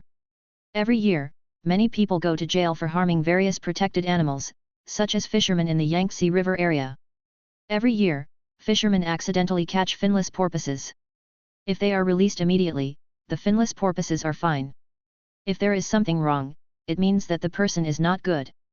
The driver stared at the big white tiger in front of him, praying that the big tiger would leave quickly, and couldn't help but take out his mobile phone to take videos and photos. The driver is a local, but he is now in his 30s and has been driving here for more than 10 years. He has seen wild big tigers several times, but this is the first time he has seen a big white tiger. The driver who was filming the video suddenly found that a car was coming from the opposite side. It also stepped on the brakes and stopped not far from the big white tiger. However, the driver of the car on the opposite side seemed to be a little confused about the situation. She braked, but when she saw the big tiger motionless on the side of the road, she honked the horn. Beep! The driver who was filming the video was stunned for a moment. Fuck, don't do it. Honking the horn scares the big tiger and it will be stressed. Then it will be in trouble. The driver wanted to curse. It was not the first time he encountered a big tiger on the roadside. He already had experience. At this time, just wait for a while. The tiger will not stay on the roadside for a long time and will leave soon. But if the tiger is stressed, it will be troublesome. Cheng Yan was also attracted by the beeping sound. He turned his head and saw an SUV parked more than 10 meters away in the opposite lane. There was a girl sitting in the driver's seat and the co-pilot's seat. After taking a look, Cheng Yan ignored it. He was in this lane and at the edge of the lane. Even if the cars on both sides were driving normally, it would not have any impact. The car in the opposite lane could just go directly and would not affect him. But he ignored it, and the SUV was not happy. After seeing that Cheng Yan had no reaction, the girl in the driver's seat pressed the horn directly, with no intention of letting go, as if she wanted Cheng Yan to give way. Cheng Yan, whose ears were a little bit unbearable by the noise, was angry. He immediately stood up and yelled in the direction of the SUV. Noisy, right? Let's see who can make more noise. The tiger roar with a hint of anger resounded throughout the area. After the tiger roared, the girl in the driver's seat was immediately frightened and dared not honk again. Cheng Yan stared at the SUV. If it roared again, don't blame him for being rude. With his current strength, it is no problem to smash the windows of ordinary vehicles. Seeing that the other party did not move, Cheng Yan shifted his sight. After waiting for a while, after the punch-in time was completed, Cheng Yan turned around and walked into the forest. And everything that happened was filmed by the car driver. Seeing Cheng Yan leave, the car driver was relieved. He was also frightened by the tiger roar just now. He almost thought something was going to happen. Fortunately, the big tiger did not take action, but just roared. After Cheng Yan left, the car driver continued to drive forward to his destination. When he passed the SUV, he took a special look and found that the two girls seemed to be scared and motionless. Without paying much attention, the car driver left here directly. After a busy day, the car driver returned home and remembered what happened this morning. He directly posted the video on Yinfa Short Video. In addition to being a driver, he is also a small up host on Yinfa Short Video. Every time he encounters something interesting, he will record and post it. Although not many people watch it, it is still okay, and there are several thousand views each time. After uploading the video, the driver went to sleep. The driver woke up the next day and was startled by the background prompt of Yinfa Short Video on his mobile phone. He quickly opened the short video and found that the video he posted last night was popular. At this time, there were tens of thousands of likes and more than 9,000 comments. Is the SUV in this video so brave? They dare to beep when they see a wild tiger? Aren't they afraid of being scared by the tiger and giving them a few blows? Stupid, identification completed. It's probably not a local. Locals don't dare to do this. White tiger. Is it the one from a while ago? It's probably it. There are only a few white tigers in the country. It seems that this is the only wild one found so far. Fuck. The tiger's roar is so powerful. I was scared just by watching and hearing it in the video. Who said it's not? The tiger's roar is really scary. The driver didn't expect his video to go viral. He had posted dozens of videos before, but the number of likes and comments combined was not as many as this one. At this time, Cheng Yan was strolling in the mountains and forests. It was time to sign in and punch in again. He was strolling to the place. Fortunately, the punch-in location this time was not on the road. Hey? Cheng Yan was shocked when he looked at the person in front of him. He didn't expect that he could meet 3 times in the mountains in such a short time. Zhao Yuan, Zhao Yan, Zhao Xing, and 3 other mountain runners were dumbfounded when they saw Cheng Yan taking a stroll. Chapter 11. In a forest in the Daxing Mountains, a big white tiger was looking at 6 people. Cheng Yan never expected that he would meet these 2 people who seemed to be picking up things in the mountains 3 times in a row, and each time they brought other people with them. I don't know whether the other party is lucky or unlucky. For ordinary people, it may not be possible to see a wild white tiger in person for decades, but these 2 guys have seen it 3 times in a row in a month. And it is not a good thing for ordinary people to see wild tigers, especially for those who come into contact with them in person in the mountains. Seeing a big tiger 3 times in a row can only be said to be a bit unlucky. Looking at them, Cheng Yan sniffed and found nothing to attract him, so he ignored them and walked past them in a swagger and continued to the punch-in location. Looking at the big white tiger going away, Zhao Xing and others breathed a sigh of relief. Zhao Yuan said excitedly, "It's this white tiger. My uncle and I have met it twice. This is the 3rd time. We are fine. We must have good luck. Every time we meet it, we can meet good wild ginseng or big Ganodermalocidum." Zhao Yan glared at Zhao Yuan, "Shut up, maybe it's just not hungry. If you really meet it hungry one day, you will be dead." The other 3 mountain runners were a little frightened at this time. They have been running in the mountains for 7 or 8 years, but this is the first time they have met a wild big tiger in the wild, and this big tiger passed by them 2 or 3 meters away. Zhao Xing was still a little confused. Last time he felt that there was something wrong with this big tiger. It was too smart. This time, he clearly saw that the big tiger's eyes seemed to be a little surprised. Could this tiger really be the incarnation of the mountain god? Zhao Xing touched his chin and thought a little uncertainly. After walking more than a kilometer, Cheng Yan came to the check-in place this time and started to check in. The time for this check-in was half an hour. Cheng Yan waited quietly for the check-in to end with a little excitement. Most of the things he got during the half-hour check-in time were good things. When the check-in was over, Cheng Yan quickly looked at the things given by the system: Strength +1, Constitution +1. Cheng Yan was very satisfied with this reward.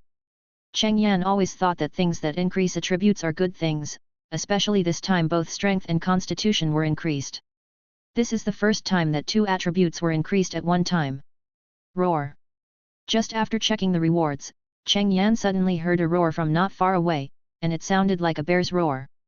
Cheng Yan looked at the direction where the sound came from with a bit of solemnity. That direction was the direction he came from, that is, the few people he met before were also in that direction. Without hesitation, Cheng Yan immediately ran over there. Cheng Yan, whose body is much stronger than that of an ordinary adult Siberian tiger, runs very fast. In addition, he has been very familiar with the situation in the mountains and forests in the past few months. Cheng Yan shuttles through the mountains and forests, and can even drive a gust of wind when he runs. Zhao! How can we meet black bears in this season? Aren't they all hibernating? Zhao Yuan shouted loudly with a hint of fear and confusion, while climbing up the tree quickly with his hands and feet. A large black bear was also climbing a tree at his feet. This is a black bear. You should know that black bears can also climb trees, and their climbing skills are very superb.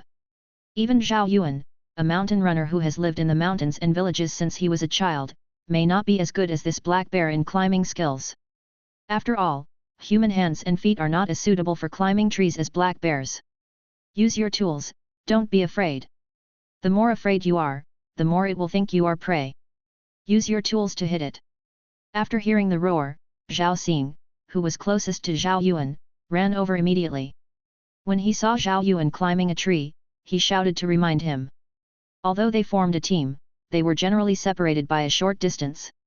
After all, they would dig much less together than separately. Unless they encountered a big nest, they would dig their own. Zhao Yuan was digging a Chinese herbal medicine when a black bear suddenly appeared. If he hadn't reacted quickly and started climbing the tree, he might have been bitten by the black bear. Hearing Zhao Xing's words, Zhao Yuan quickly took out a sickle from his back and slashed down with the sickle while continuing to climb. After being slashed, the black bear obviously felt pain. He glanced at the person who was a few dozen centimeters above his head and hesitated for a moment. The black bear was not going to continue climbing because there was another person next to him. The black bear climbed down the tree and pretended to roar at Zhao Yuan on the tree twice. In fact, it had already prepared to pounce on Zhao Xing, who was not far away. Zhao Xing, who was familiar with the habits of these large animals, had also been prepared. He also had a sickle in his hand. He had weapons in hand, and Zhao Xing, who had a lot of combat experience, would not be afraid of a black bear. However, he was hesitating at this time. Black bears are protected animals of the country. If he kills them, it will be difficult to deal with them. Roar! Just as Zhao Xing was hesitating, a tiger roar came from not far away, and an adult white Siberian tiger was running towards this side quickly. The black bear, who was originally preparing to pounce on the human next to him, trembled subconsciously when he heard the tiger roar. When he saw the white Siberian tiger, he crawled down with all four limbs and started to play dead. After Cheng Yan ran over, he saw Zhao Yuan climbing on the tree, Zhao Xing next to him, and then the black bear who had just lay down and pretended to be dead. Seeing this black bear, Cheng Yan was stunned for a moment. I didn't expect that this period of time was too coincidental. I met an acquaintance, no, a familiar bear. Cheng Yan still remembered this black bear. When it was just cold some time ago, this black bear didn't hibernate well and ran out to provoke him. As a result, he was slapped by him and lay on the ground and couldn't get up. If he hadn't wanted to hunt these large animals, this black bear might have died in his mouth, and he could have eaten the legendary bear paw. At this time, the other four mountain runners had also rushed over. Although they were not far away from here, in the forest, even if it was only a distance of more than 100 meters, it would take some time to walk through. Cheng Yan took a short time because of Cheng Yan's big tiger. The king of this mountain range, plus the beast itself, is more suitable for this forest, and the speed is certainly not comparable to these people, even if they are mountain runners. Cheng Yan walked in front of the black bear, looking at the black bear pretending to be dead. Cheng Yan roared in a low voice. The roar made the black bear tremble, and quietly opened one eye to take a look. Seeing the big white tiger in front of him, the black bear swallowed his saliva, and his heart was broken. How did it meet this big tiger again? What kind of evil fate is this? Knowing that it couldn't escape, the black bear trembled and climbed up, burying its head and not daring to look at Cheng Yan. Cheng Yan looked at the cowardly bear in front of him speechlessly. It became so cowardly after being hit by him once. Chapter 12. Cheng Yan growled at the black bear and then walked to the side. He wanted to talk to the black bear in the language of all things. There were people here and he didn't want to be heard by others. He was not sure whether other creatures could understand him when he used the language of all things to communicate with a certain animal. If they could, it would be terrible if a big tiger could speak. Cheng Yan might not be able to escape even if he wanted to, and he might be caught and sliced. After walking about 100 meters and estimating that the people over there should not be able to hear him, Cheng Yan stopped. Turning his head to look at the black bear following behind him, Cheng Yan opened the language of all things and growled. In the middle of winter, why are you running around instead of hibernating? The black bear was stunned for a moment after hearing this, and then said aggrievedly, I wanted to, too. I didn't eat enough in the fall, and I didn't store enough fat, so I was hungry. That's why I came out to find food. Hearing this, Cheng Yan looked at the black bear in front of him speechlessly, and after thinking about it, Cheng Yan took out a very large piece of wild boar meat. This was given when I checked in before. If you only count the weight, this is the most. However, Cheng Yan ate it once and felt that the taste was not as good as beef, so he didn't eat it and kept it. Here, is this enough? Eat it and go back to sleep. Don't come out. If you come out in the future, you are not allowed to hurt those mountain runners. Do you hear me? Don't attack them before they attack you. The black bear looked at the big piece of wild boar meat in front of him with shining eyes, and nodded quickly. Enough, enough, you are my big brother from now on, I will listen to you. As long as those people don't attack me, I won't attack them. Okay, take this meat and go back to sleep. Looking at the black bear walking away, Cheng Yan left. He didn't go to the mountain runners. It was useless to go there. He couldn't speak, so what was there to do? At this time, Zhao Xing and the other 6 mountain runners were gathered together. They watched the big white tiger take the black bear to the distance and didn't know what it was doing. Finally, the black bear left, and the white tiger also left. Isn't this white tiger really the incarnation of the mountain god? This time he helped us, otherwise we might be in trouble facing this black bear. Zhao Yan said with a sigh. Hearing this, Zhao Yuan, who had escaped death, said firmly, it is the incarnation of the mountain god. From now on, the mountain god I believe in is it. After hearing what they had said before, they saw the white tiger solve the black bear again. The other 3 mountain runners also had a little respect for Cheng Yan at this time, respect for the mountain god. Do you continue to look for things now, or go down the mountain? Hearing Zhao Xing's question, Zhao Yuan and Zhao Yan looked at each other and said, go on, it's still early now, and we haven't picked up anything. Going down the mountain now would be a wasted trip. The other 3 mountain runners also agreed. Hearing that they all wanted to continue, Zhao Xing didn't say anything. Mountain runners are like this. If they encounter danger, they can't go down the mountain without any harvest unless it is necessary. You know, you can't go up the mountain at any time. It's not suitable to go up the mountain when it rains, and it's not suitable when it snows heavily. Now it's winter, and there are fewer things to pick in winter, and it snows frequently. It has finally been a while since it snowed. If we don't take the opportunity to pick more things now, we don't know when we will go up the mountain next time. Except for Zhao Yuan, they all have a big family to support. It is a waste to go back without picking anything. As for the danger, they were prepared when they were mountain runners. Those who run in the mountains know that there will be danger, but no one can give up. Cheng Yan tried the language of all things and confirmed that he could communicate with other animals. Cheng Yan thought it was pretty good. When it was turned on, he just had to block out other sounds and he could only listen to what he wanted to hear. This result was pretty good for him, and he wouldn't be annoyed by the noise in the future. Cheng Yan, who was a little bored, began to think about how to kill time. Walking in the mountains and forests, Cheng Yan began to stroll. Cheng Yan moved his ears, and Cheng Yan, who was walking, immediately stopped and listened carefully. The rustling sound rang in the woods. Cheng Yan lowered his body and quietly began to move towards the place where he heard the noise. After walking about 20 meters, Cheng Yan came to a small slope with a cave at the bottom. At this time, a fat but small wild boar was digging around outside the cave, apparently looking for food. Looking at the wild boar in front of him, Cheng Yan was hesitating whether to hunt it. He had no shortage of food now, and hunting was just for practicing skills. But now he had already touched the top of the wild boar, but the wild boar didn't notice it, which proved that his hunting skills were good. If he caught and killed the wild boar, he didn't want to eat it. You know, what he ate on weekdays was all obtained by punching in the system. It was pure meat without skin and hair, and if he hunted it himself, there would still be skin and fur. When he took a bite, the meat he ate was still covered with hair. Cheng Yan was a little disgusted. After thinking about it, Cheng Yan didn't do anything. He just looked at the wild boar on the small slope.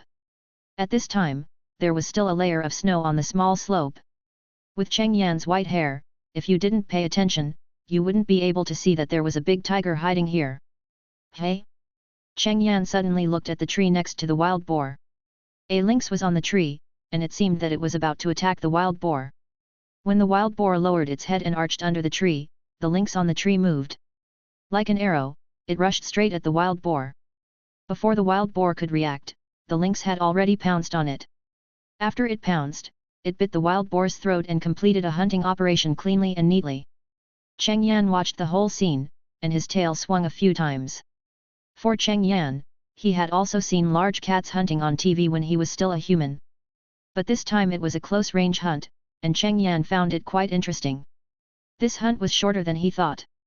It only took a few seconds from the lynx's move to the successful capture of the wild boar. Although the lead time was quite long, the lynx must have discovered the wild boar, quietly touched the tree, and waited for the wild boar to arrive before taking action, otherwise it would not have been possible to catch it in such a short time. After watching this wonderful hunt, after the lynx left, Cheng Yan also stood up, shook his tail and continued to wander around. This time he had a target. That is to watch the animals hunting in this forest. It is much more exciting to watch it live than on TV. I just hope that those people will not be scared by Cheng Yan after discovering him. Chapter 13. What Cheng Yan didn't know was that after those runners went back, Zhao Xing and several other people told other runners what had happened. After other runners learned about this, many of them felt that the white tiger was the incarnation of the mountain god. So many runners asked to worship the mountain god the next time they ran. Every time the runners ran on a large scale, they would hold a simple worship ceremony for the mountain god. Now that it was not a festival, there was no need to hold a complete worship ceremony, just a simple worship would be enough. However, they had worshipped the mountain god before, and this time they also worshipped the white tiger. At the request of many runners, Zhao Xing also agreed. After checking the weather, he found that it would be sunny the next day, so Zhao Xing prepared to run on a large scale the next day.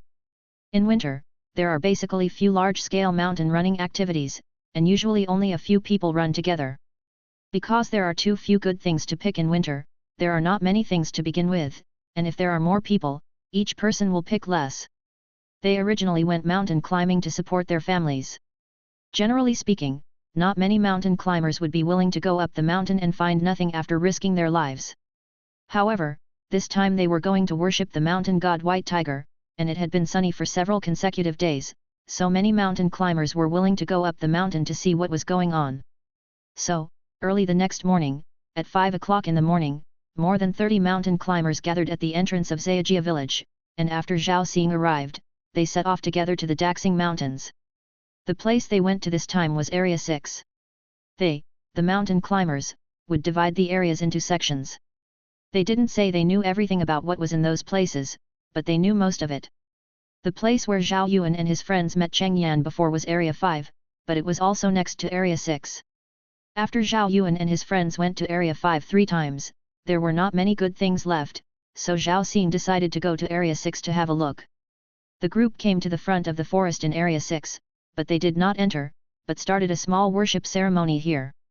Not all mountain runners believe in mountain gods, but at least more than 70% do. Therefore, many people were quite pious at this worship ceremony. When they held the worship ceremony, Cheng Yan had already woken up and was stretching. As soon as he finished stretching, Cheng Yan found the system prompt. He opened the system and saw that it said he had gained more than 20 points of faith power. This situation made Cheng Yan a little confused. How did he get the faith power? And what is the use of it? He tried to ask the system, but learned that the faith power was not enough and could not be used. As for this faith power, Cheng Yan remembered the mountain runners he had met several times in a row. When he was still a human, Cheng Yan also knew that there was a profession of mountain runners. He saw those people digging ginseng and picking Chinese medicinal materials in the mountains several times in a row, so Cheng Yan naturally guessed that they might all be a group of mountain runners. They only knew the profession of mountain runner, but why did they believe in Cheng Yan, the big tiger? Cheng Yan was a little puzzled. It couldn't be because he beat the black bear away, right? If he couldn't figure it out, he didn't think about it anymore. Cheng Yan stretched his limbs, and then took out a large piece of meat and water to eat breakfast. After taking a look at the things in the system space, Cheng Yan found that his food seemed to be a little insufficient. He used to eat at least 10 kilograms of meat every day, which was what he ate originally, but as his physique and strength increased due to punching in, his appetite is getting bigger and bigger, and now at least 20 kilograms a day is enough to eat. If he exercises more every day, he will eat more, and he actually gets a lot of food every time he punches in. When rewarding food, sometimes there are dozens of kilograms, sometimes hundreds of kilograms. Originally, Cheng Yan could eat for many days after punching in once. But not every time he punches in, he gets food. Sometimes he gets water, sometimes he gets other things. It's just that in most cases, meat is given when he punches in. However, in the past few days, Cheng Yan had not received any food after punching in continuously, and the food he had stored before was not enough, especially after giving a large piece of meat to the black bear, which made Cheng Yan store even less meat. Should we start hunting and eating those wild boar meats with fur? Cheng Yan thought with a hint of disgust. In the end, Cheng Yan decided not to rush for the time being. There was still a lot of meat in the space, which was probably enough for him to eat for 5 days, and 6 days including today. That means there are still 6 punch-in opportunities, so it won't be a situation where there is no meat at all. When the time comes, if he punches in and gets meat once, he can get more meat. 2 days of eating. After eating and drinking, Cheng Yan started his daily stroll again. It was still early, not yet 7 o'clock, and the punch-in task had not been refreshed yet, so Cheng Yan was just strolling around. Strolling, Cheng Yan walked a long distance. Cheng Yan was on a relatively high hillside, looking at the mountains and forests around him, and the clear air. Cheng Yan couldn't help but take a breath. Then he opened his mouth and roared. Roar! As the tiger roared, many animals in the mountains were frightened and messed up, and some birds that also lived in the Daxing Mountains in winter were also frightened by the tiger roar and flew away. Zhao Xing and others who were discovering a large nest in the distance also heard the tiger roar. Many mountain runners were a little excited. They felt that this worship was very successful. They had just come to this area not long ago, and they actually found a large nest, which was a nest of ginseng under the forest. Forest ginseng is the seeds of some cultivated ginseng, which fall into the wild and grow wild. Although it is not as expensive as wild ginseng, it is also a precious Chinese medicinal material, and its value is also good, and this time it is a big nest. Even if more than 30 people can pick the big nest together, you can imagine how big this nest is.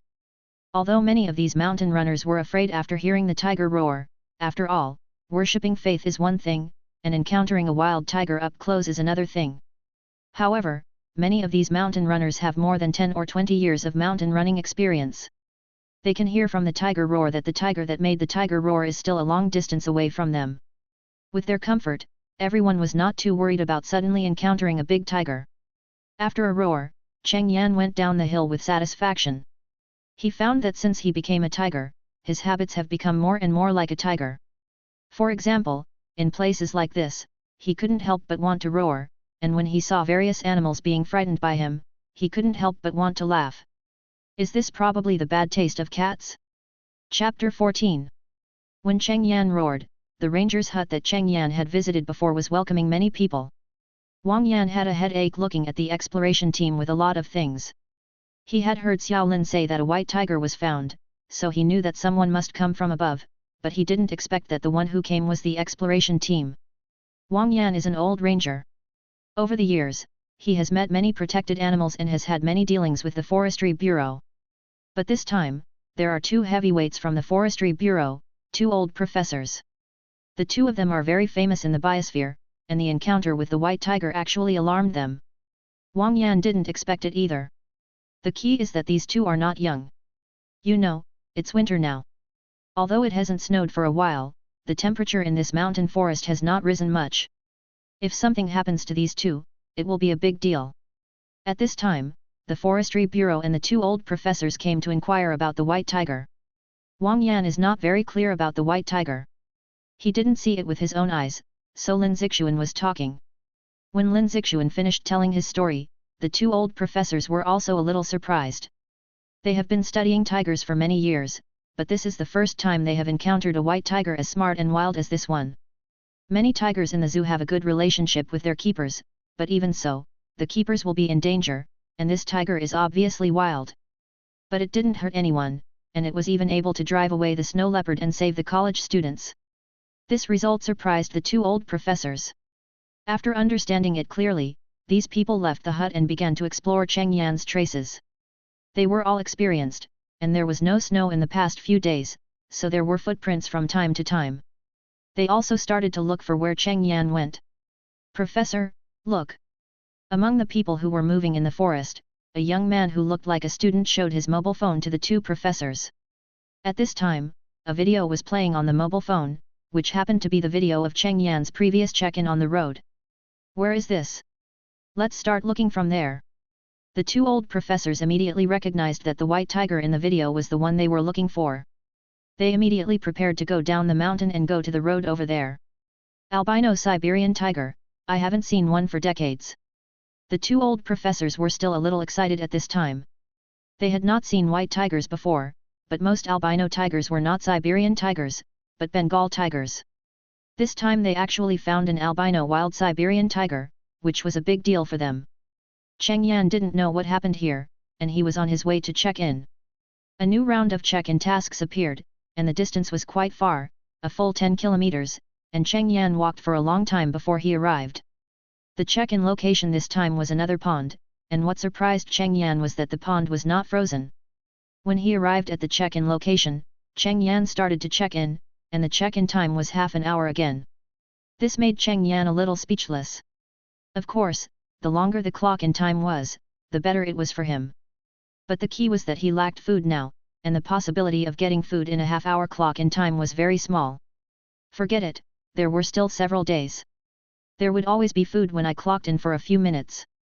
During the half-hour clock-in time, Cheng Yan was bored and stared at the fish swimming in the water beside the pond. Some small fish, which were basically invisible at this time, but I don't know what happened to this pond. It didn't freeze at this temperature, so you can still see some small fish swimming freely in the pond. When Cheng Yan was fascinated by the small fish in the water, a black shadow slowly emerged from the pond. Cheng Yan hadn't noticed it at this time. When he raised his head, he suddenly saw a large black shadow in the center of the pond, and the black shadow was floating towards him. This scared Cheng Yan. Damn, what the hell is this? Crocodile? There can be crocodiles in this pond? And are crocodiles so big? The area of this black shadow is a circle, with a diameter of about 2 meters. Such a big black shadow will scare anyone who sees it, especially when it is approaching you. At this time, Cheng Yan's hair stood up, lowered his front half of his body, stared at the black shadow with his eyes, and Cheng Yan let out a low roar. From turning into a tiger to now, this is the first time Cheng Yan is like this. Originally, Cheng Yan wanted to run, but after the punch-in started, if he was interrupted and left here, the punch-in task would fail, and there would be no punch-in today. This time is a half-hour punch-in time, and the probability of good things is very high. Cheng Yan does not want to give up easily. When the shadow came to about 1 meter in front of Cheng Yan, it slowly emerged from the water. Cheng Yan was stunned when he saw the shadow emerging from the water. It turned out to be a big turtle. A very big turtle. Cheng Yan was an adult Siberian tiger, with a body length of more than 2 meters, not counting his tail, which was more than 3 meters long. But this big turtle was also more than 2 meters long. You know, turtles are round. With the same length of more than 2 meters, this turtle looked much bigger than Cheng Yan. Staring at the big turtle in front of him, Cheng Yan opened the language of all things. What are you doing? Hey! The big turtle was obviously stunned when he heard Cheng Yan's voice. It didn't expect that it could understand what Cheng Yan said. With a hint of inexplicable meaning, the big turtle also spoke. I didn't expect that there are still mountain lions now.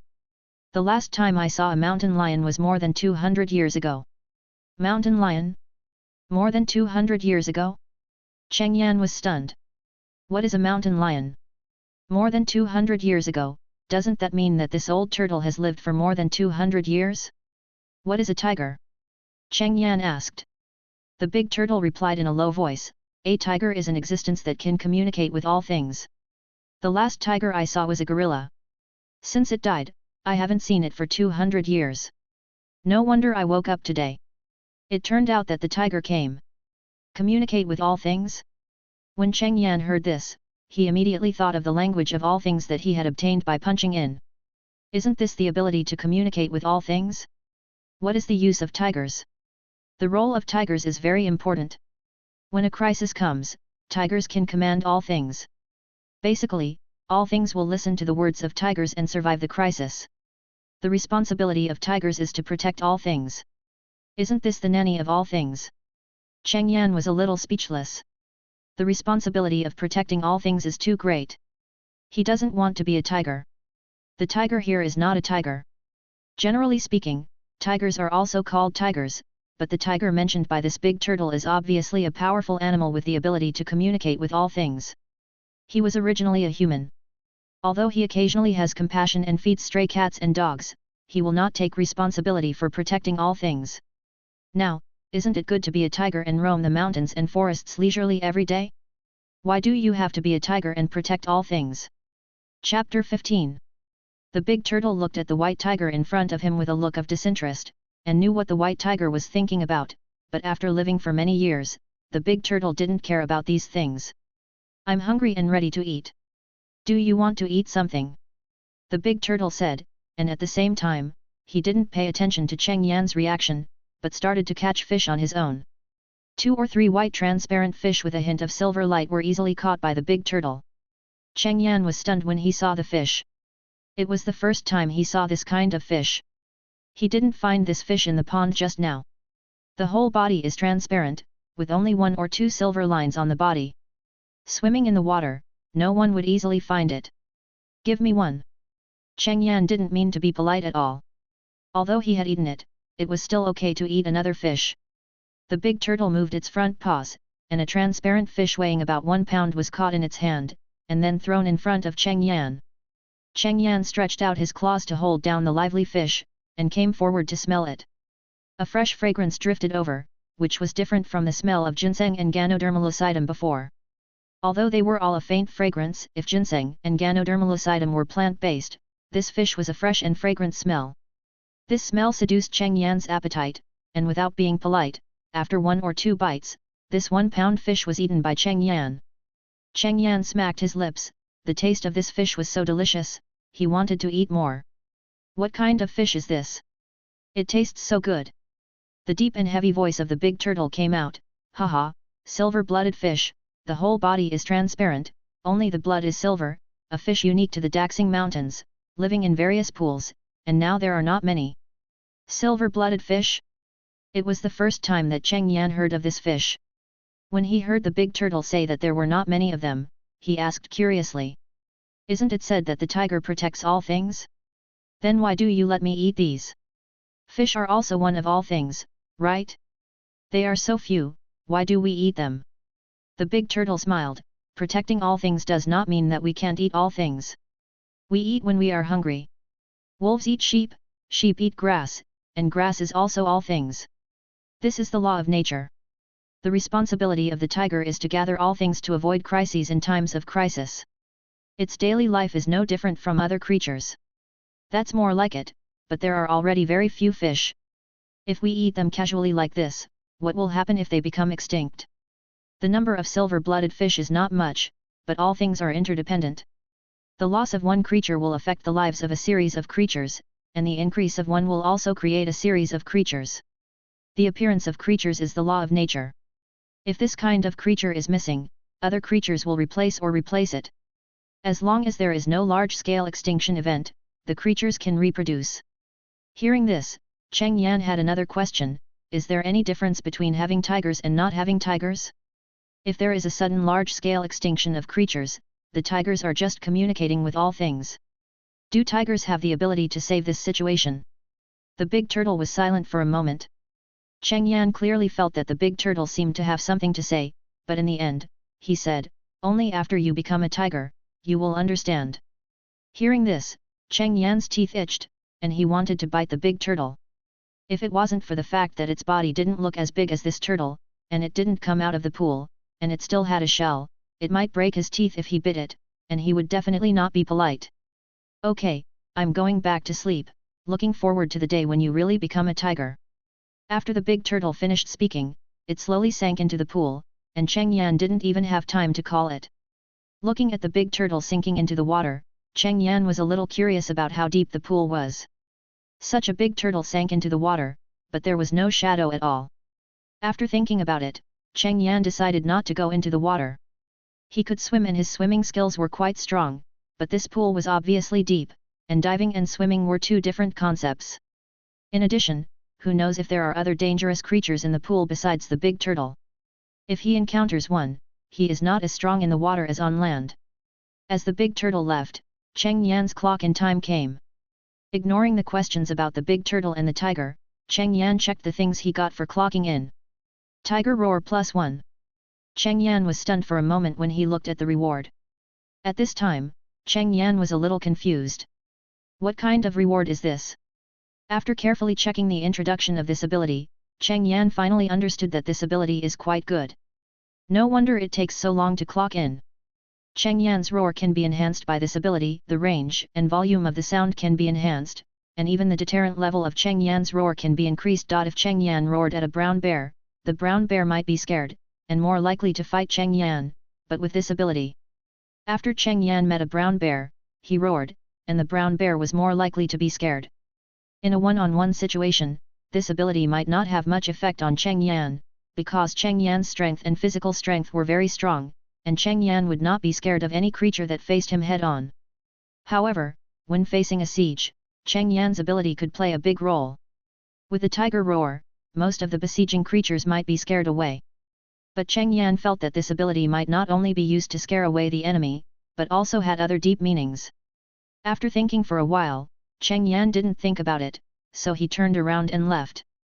When he walked to a place where he could hardly see the pool, Cheng Yan turned his head and looked back at the pool. He felt that there were other secrets in this world. This pool in the Daxing Mountains could not freeze in winter, and there was an old turtle that had survived for at least hundreds of years. There are also tigers and silver-blooded fish. When he was a human, he had never heard of these things. It has only been more than 3 months since he turned into a tiger. Cheng Yan has not even visited 1/3 of the Daxing Mountains, let alone deeply understand the secrets of the mountains. Cheng Yan decided to be more cautious in the future. After all, there is no guarantee that he may encounter this old monster who has lived for who knows how long again. Although this big turtle has been just chatting, Cheng Yan sensed danger from it. At this time, Cheng Yan has added a lot of strength points, which is much stronger than the ordinary Siberian tiger. But Cheng Yan felt that if he really faced this turtle, he would definitely not be able to win. With a little awe of this deep mountain, Cheng Yan left here and started his daily walk. At this time, Cheng Yan had already gone deep into the Daxing Mountains. The place where he punched in this time was to go deep into the depths, a full 10 kilometers deep, which can be said to have stepped into the inner circle of the mountains. Chapter 16.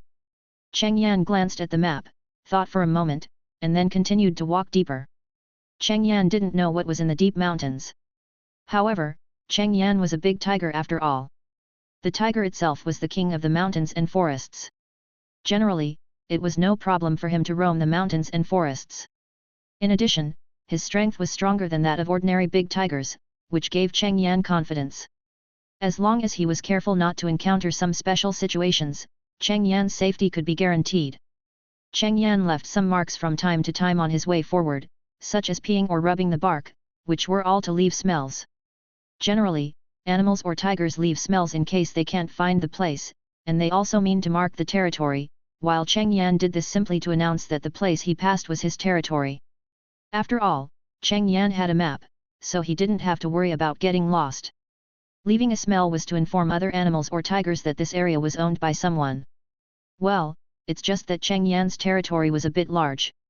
During the period since he became a tiger, he basically divided a large area of the Daxing Mountains into his territory.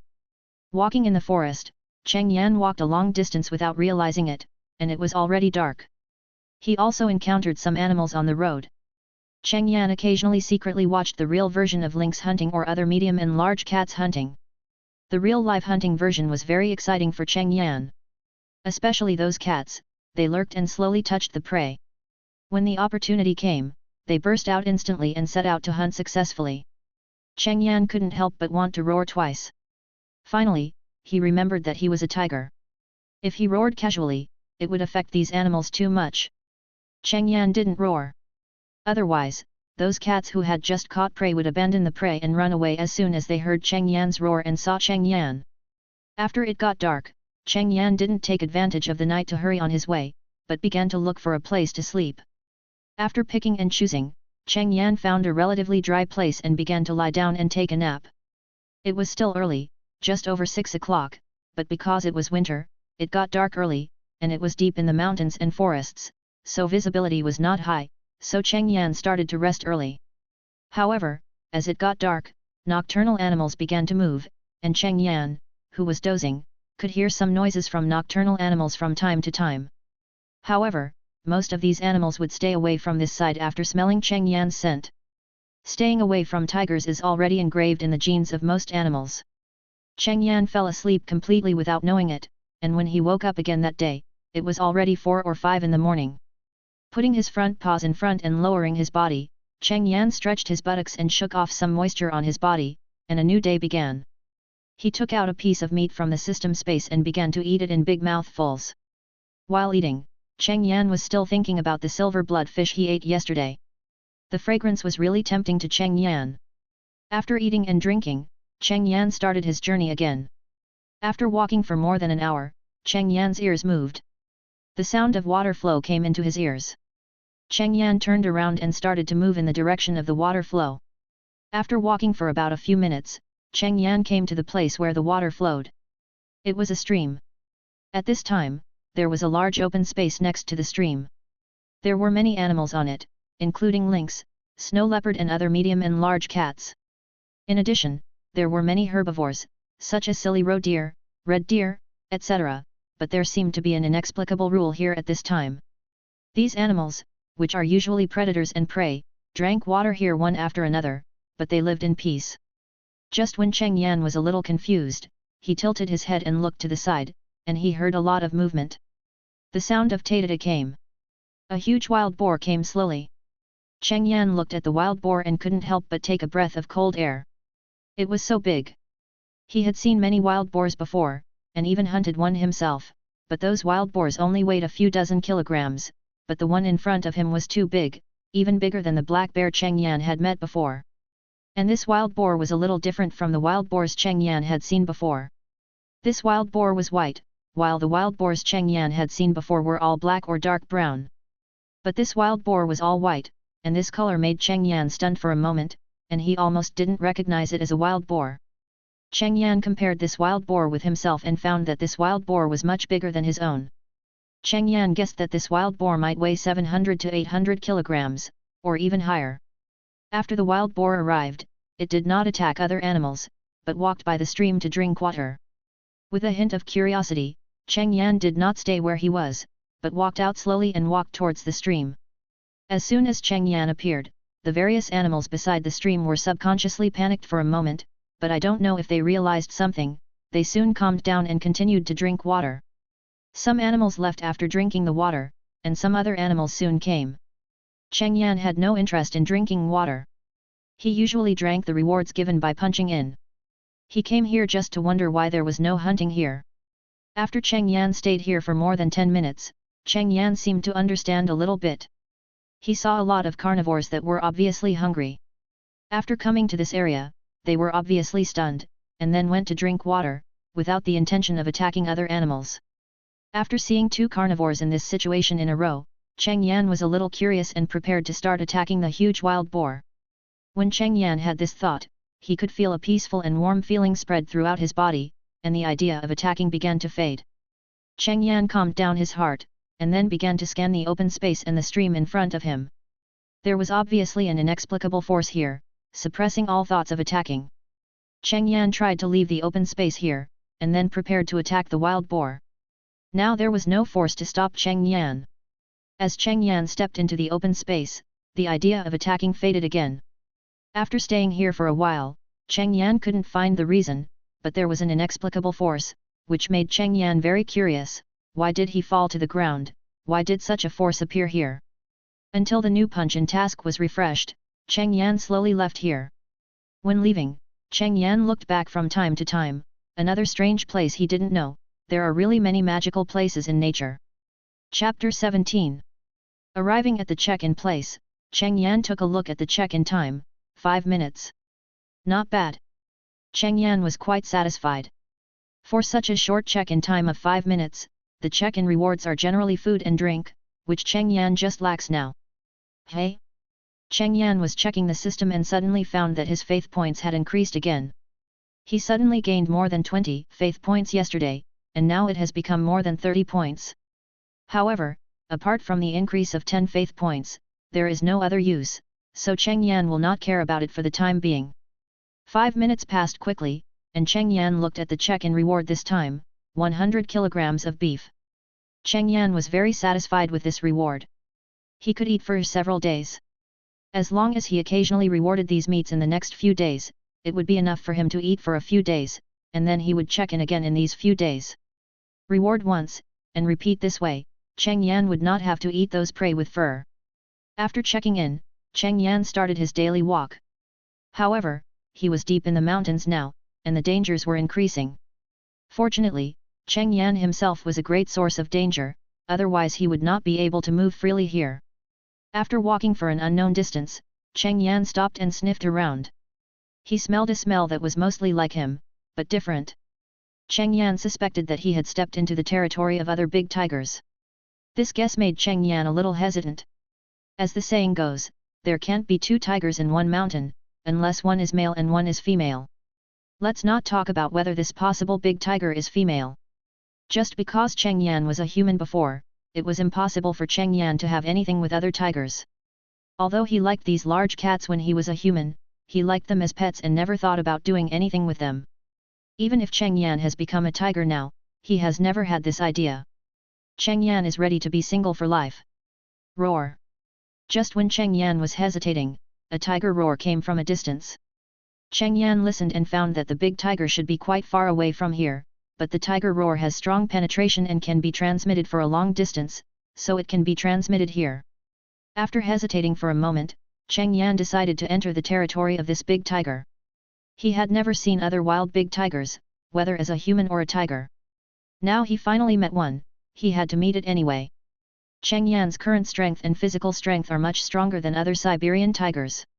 With such strong strength, Cheng Yan is not afraid of fighting with other Siberian tigers. But in this tiger roar, Cheng Yan heard the sound of anxiety and shouting, which made Cheng Yan very curious about what happened to this big tiger. Cheng Yan stepped into this territory, and the surrounding mountains and forests were no different from those in other places. After more than an hour of strolling, Cheng Yan found that there seemed to be fewer animals in this area than in his territory. If the area where Cheng Yan has been wandering for the past few months is his territory, then there is no sign of Cheng Yan's life in that area, because Cheng Yan does not need to hunt every day. Before, Cheng Yan hunted only to practice his hunting skills, not for food, which also led to many animals running to the area where Cheng Yan was to reproduce. After all, if a big tiger at the top of the food chain does not eat other animals, it can reduce a great threat. For other animals, it is a very good habitat, and where Cheng Yan is, there is water source and other plant resources are also very rich. Rich vegetation resources can attract many herbivores. With more herbivores, there will naturally be more other carnivores. It can be said that Cheng Yan can see various animals every day within his territory.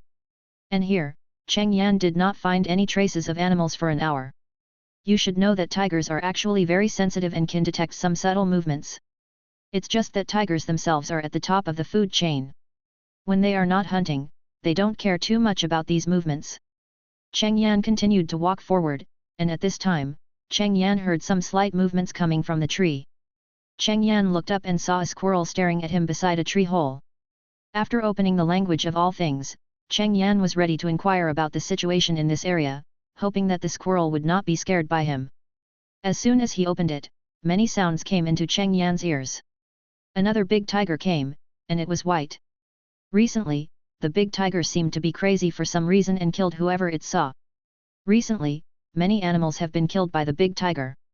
It can't eat them all, and I don't know what's going on. The sound came from the two big trees, as if these two it was like two big trees were communicating. Just as Cheng Yan was about to ask, Cheng Yan felt something was wrong and immediately turned around to look behind him.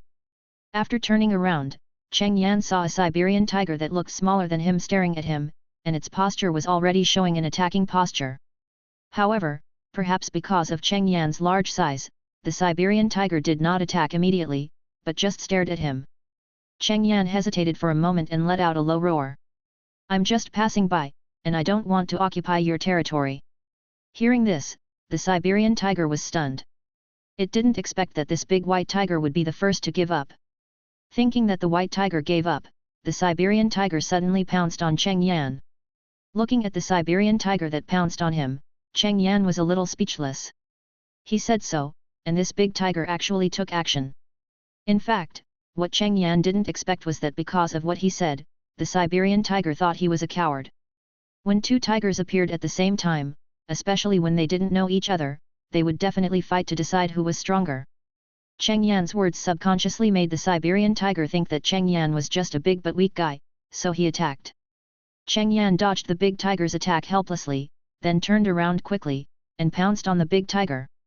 The big tiger was obviously experienced and dodged at the first time, but its speed was obviously much slower than Cheng Yan. Cheng Yan didn't stop even though he didn't pounce on it. Since the big tiger attacked first, don't blame him. He ran 2 steps quickly, stood up, and slapped the tiger in the face again. The big tiger, who didn't have time to dodge, was hit on the head by this slap. The big tiger was stunned at once, and fell to the ground in a daze.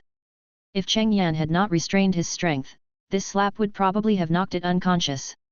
Cheng Yan walked forward slowly, and pressed his 2 tiger paws on the body of the Siberian tiger. At the same time, he roared at it. Roar! Chapter 18. The suppressed tiger struggled to get rid of Cheng Yan's suppression and had to admit defeat and compromise. After Cheng Yan's questioning, the big tiger told Cheng Yan the situation. During this period, the Siberian tiger completely ignored the lack of food in winter and hunted crazily. She didn't eat after hunting, just to vent her anger. She was a tiger mother with a 6-month-old baby. 5 days ago, when the tiger mother went hunting, the little tiger was alone in the den. When the tiger mother came back, she found that the little tiger was gone. And under the tiger mother's sensitive sense of smell, it found that other carnivores had been here, so the tiger mother suspected that it was caught and eaten by other carnivores in the forest. The tiger mother who lost her baby has been looking for it during this period, and even searched by smell, but she only searched a short distance before the smell disappeared. The tiger mother, who had completely lost hope, was full of murderous intent in her heart and began to hunt various animals crazily to vent her anger. After several days of crazy hunting, many animals in this area have moved away, and the animals that stay here are only some weak squirrels or snow rabbits. They are too weak, and they may be caught and eaten by other carnivores when running on the road. In the absence of other carnivores in this area, they are actually safer. After all, this Siberian tiger basically hunts other carnivores and large herbivores, and these little karami are not in the eyes of this Siberian tiger. After several days of killing and searching, this tiger mother has actually begun to accept the fact that she has lost her baby. Therefore, after seeing Cheng Yan, she did not attack immediately. If she had just lost her tiger baby, this tiger mother might have attacked Cheng Yan directly as soon as she saw Cheng Yan, regardless of whether she could beat him or not. Take me to the place where the little tiger disappeared. Cheng Yan growled at the tiger mother. The tiger mother, no longer suppressed, stood up and walked towards its nest. After walking for more than half an hour, Cheng Yan followed the tiger mother to a cave. The cave was not big and was probably only a few meters deep. Although it was not big, it was a good habitat in this forest. If it were not for the tiger, other animals might not be able to defend this cave. Cheng Yan could see a lot of animal carcasses outside the cave. This should be what the tiger mother had hunted and brought back to the little tiger to eat. Cheng Yan lowered his head and sniffed everywhere. Cheng Yan's sign-in would sometimes reward him with attributes such as strength and physical strength. These attributes could also boost Cheng Yan's sense of smell and hearing, making his sense of smell and hearing more sensitive. Unfortunately, it might be that several days had passed, and the smell had disappeared a lot. There was only a faint smell, one of which was very similar to the smell of the tiger mother next to him. Cheng Yan guessed that it should be the little tigers, but there was still a little smell in the cave, and there was no smell anywhere else. Seeing this, Cheng Yan could only shake his head helplessly, but Cheng Yan did not give up, but asked the tiger mother to take him to the place where the smell of the little tiger disappeared. Another small pond. Cheng Yan now has a psychological shadow on the pond. At first, Cheng Yan checked in at a small pond, but the ice cracked and almost made him a drowned tiger. A big turtle that had lived for who knows how many years emerged from the pond. Carefully coming to the edge of the pond, Cheng Yan sniffed and found no smell, but after careful observation, he discovered the situation. Cheng Yan found that the soil next to the pond was relatively wet because of the water, so animals would leave footprints when they walked on it. At this time, there were several footprints on the edge of the pond, one of which looked like a tiger's footprint, but it was very small, and this footprint led all the way to the pond. Cheng Yan had figured out why the smell of the little tiger disappeared. It was probably because the little tiger walked into the pond. Roar! Have you looked in the water? Cheng Yan roared at the tiger mother. The tiger mother also growled, I've looked, the water is not deep, I went down several times, but I didn't see anything. Hearing this, Cheng Yan began to circle around the pool and observed carefully. Since there was nothing in the water, it was probably played in the pool and then climbed back to the shore. Soon, Cheng Yan found traces on the other side of the pool, 3 sets of footprints, one of which was the tiger cub's. Cheng Yan was not sure what animals the other 2 sets of footprints belonged to. Did this tiger cub run out to play with the other 2 animals? Is the tiger cub so playful? What animals are the other 2? How dare they run into the tiger's lair? Cheng Yan looked at the footprints sinking into the roar. Have you found anything? The tiger mother looked at Cheng Yan anxiously and asked. Roar, follow me. Cheng Yan led the tiger mother and began to follow the footprints. However, these footprints disappeared after walking a short distance. It was probably because the water on the tiger cub and the other 2 animals had dried up. It was still not easy to step on the mud without water, especially the tiger cub was still small and light. However, although the footprints were gone here, Cheng Yan found something else. Some hair, black hair, and a little white hair. These hairs were found under some trees and on some grass. Cheng Yan guessed that they might be the hair of the 2 animals. Then Cheng Yan carefully checked these hairs all the way while moving forward. To be honest, these hairs did not fall all the time, and only a few were occasionally found. A few hairs are really hard to find in this forest, especially when there is no hair. Cheng Yan has to expand the range to look for it. After an hour, Cheng Yan and the tiger mother did not walk far. However, after searching for 2 or 3 hours, the tiger mother roared excitedly. Roar, I smell something. After the tiger mother said this, Cheng Yan moved his nose and sniffed carefully. He really smelled a little bit of a faint smell, which was the smell of the little tiger in the tiger mother's den. This surprised Cheng Yan a little. You know, his sense of smell has been improved a lot. Although it is only because of the physical enhancement, the sense of smell has been improved, but it is not comparable to ordinary tigers. But this tiger mother smelled the smell before him. The tiger mother who smelled the smell quickly moved. With the guidance of the smell, Cheng Yan and the tiger mother moved faster. In just half an hour, they walked farther than the previous 3 hours. In just 5 days, even though the little tiger was small and walked with the other 2 animals every day, Cheng Yan and the tiger mother walked quickly for several hours but still couldn't find the little tiger. Chapter 19. Cheng Yan and the tiger mother walked together until dark, smelling the smell. Although they had not found the little tiger yet, Cheng Yan could clearly feel that the smell of the little tiger was getting stronger and stronger. This meant that the little tiger was getting closer and closer. Only the little tiger that had just walked by would leave such a strong smell. After dark, according to the previous situation, Cheng Yan might have been ready to find a place to take a nap and rest, but the tiger mother was very eager to find the little tiger and had no intention of stopping. In addition, the smell was already very strong and the little tiger was not far away, so Cheng Yan was not ready to rest and continued to track the little tiger with the tiger mother. After dark, Cheng Yan and the tiger mother searched for more than 3 hours, walking in the dark forest. When the night predators around saw the 2 tigers moving together, they turned around and ran away. 1 tiger was enough for them, and this time there were 2 tigers moving together. No one dared to show up, otherwise they would be spotted by the tiger and might not be able to run away even if they wanted to.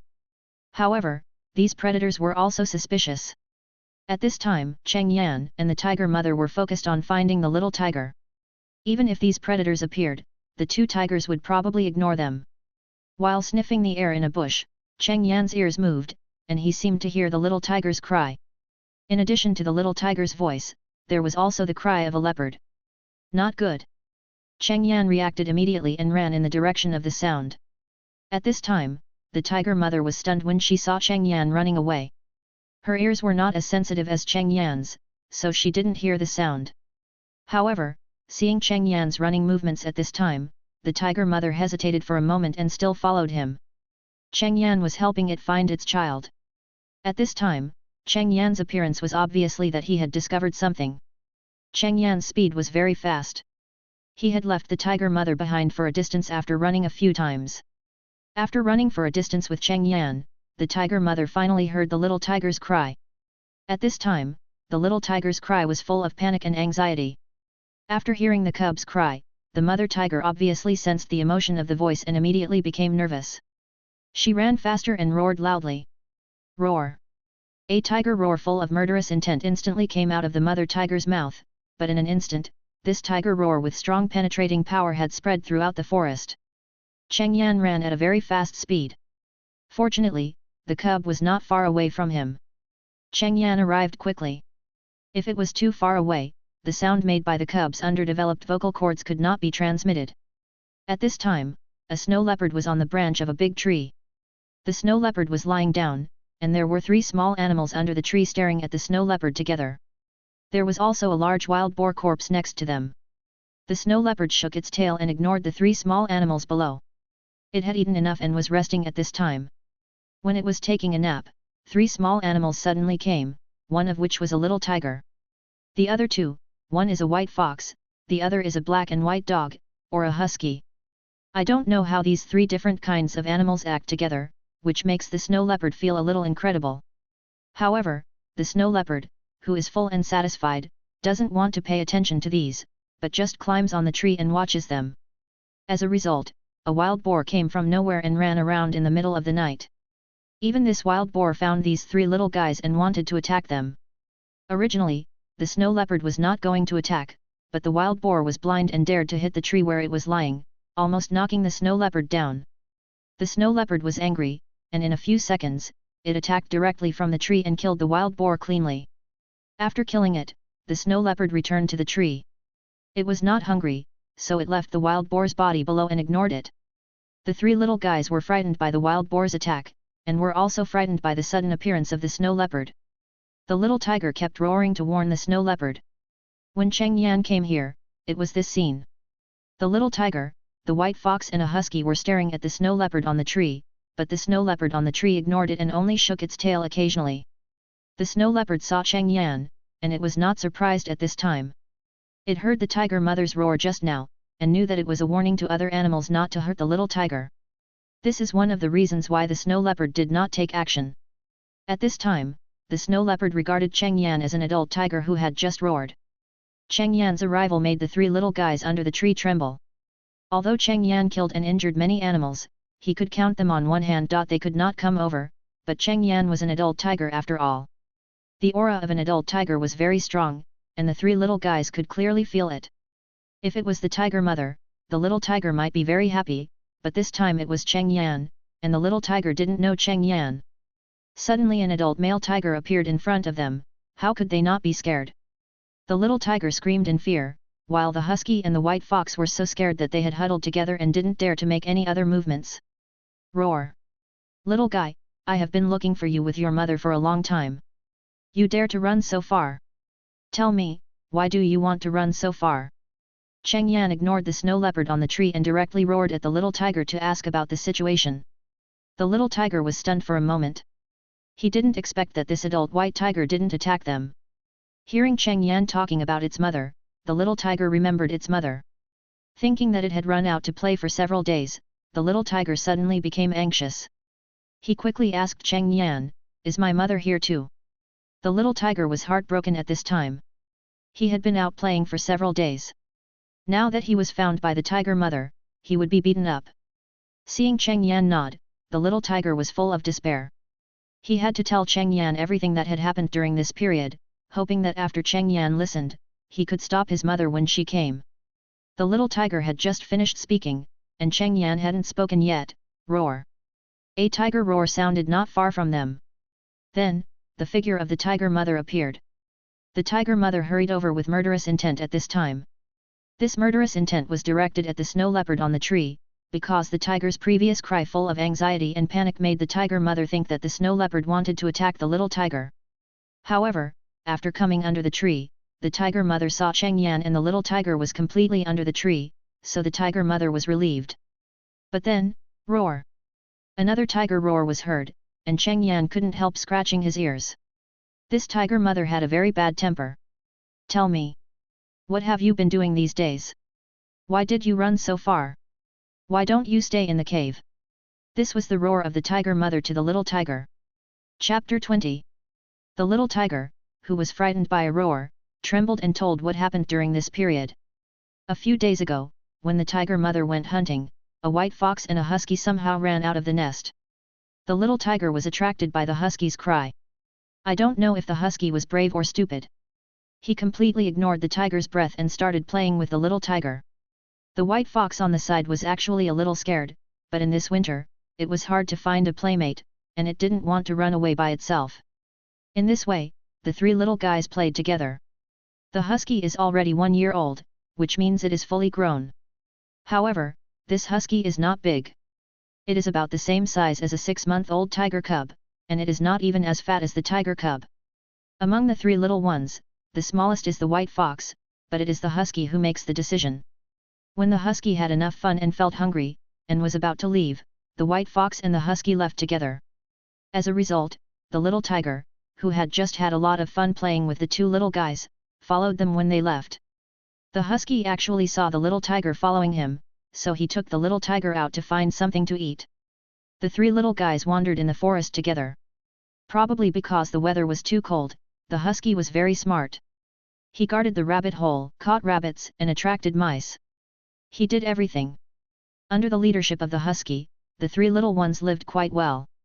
At least with the little tiger, the tiger's breath could scare away many predators, and the 3 little ones did not encounter any danger. Until today, late at night, the 3 little ones were about to find a place to sleep, but they were spotted by a wild boar that came from nowhere, completely ignoring the breath of the little tiger next to them. In the end, it was the snow leopard who took action and killed the wild boar, otherwise they might be in trouble tonight. After hearing all this, Cheng Yan looked at the husky with a little surprise. He had discovered before that this was not a wolf, but a husky. The key is that in his impression, isn't the husky a pet dog that can only destroy the house? This one is so smart, and it lives quite well in this deep forest with the little tiger and the white fox. Roar! After hearing this, the mother tiger slapped the little tiger directly, and instantly slapped it 1 or 2 meters away.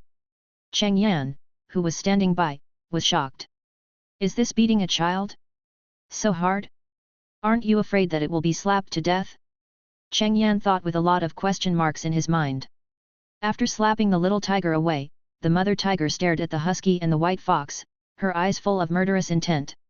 To her, these 2 animals were the guys who kidnapped her children and must be killed. Cheng Yan saw it and quickly blocked the mother tiger's eyes. He was very curious about the husky and the white fox, but he didn't want the mother tiger to kill them directly. Facing Cheng Yan's obstruction, the mother tiger thought about it and let the 2 little guys go, mainly because she couldn't beat Cheng Yan, otherwise the mother tiger would not give up easily. Although she couldn't deal with the 2 little guys, the mother tiger was not so polite to her son. Looking at the little tiger that was slapped and flew away, the mother tiger gave her son another set of combos.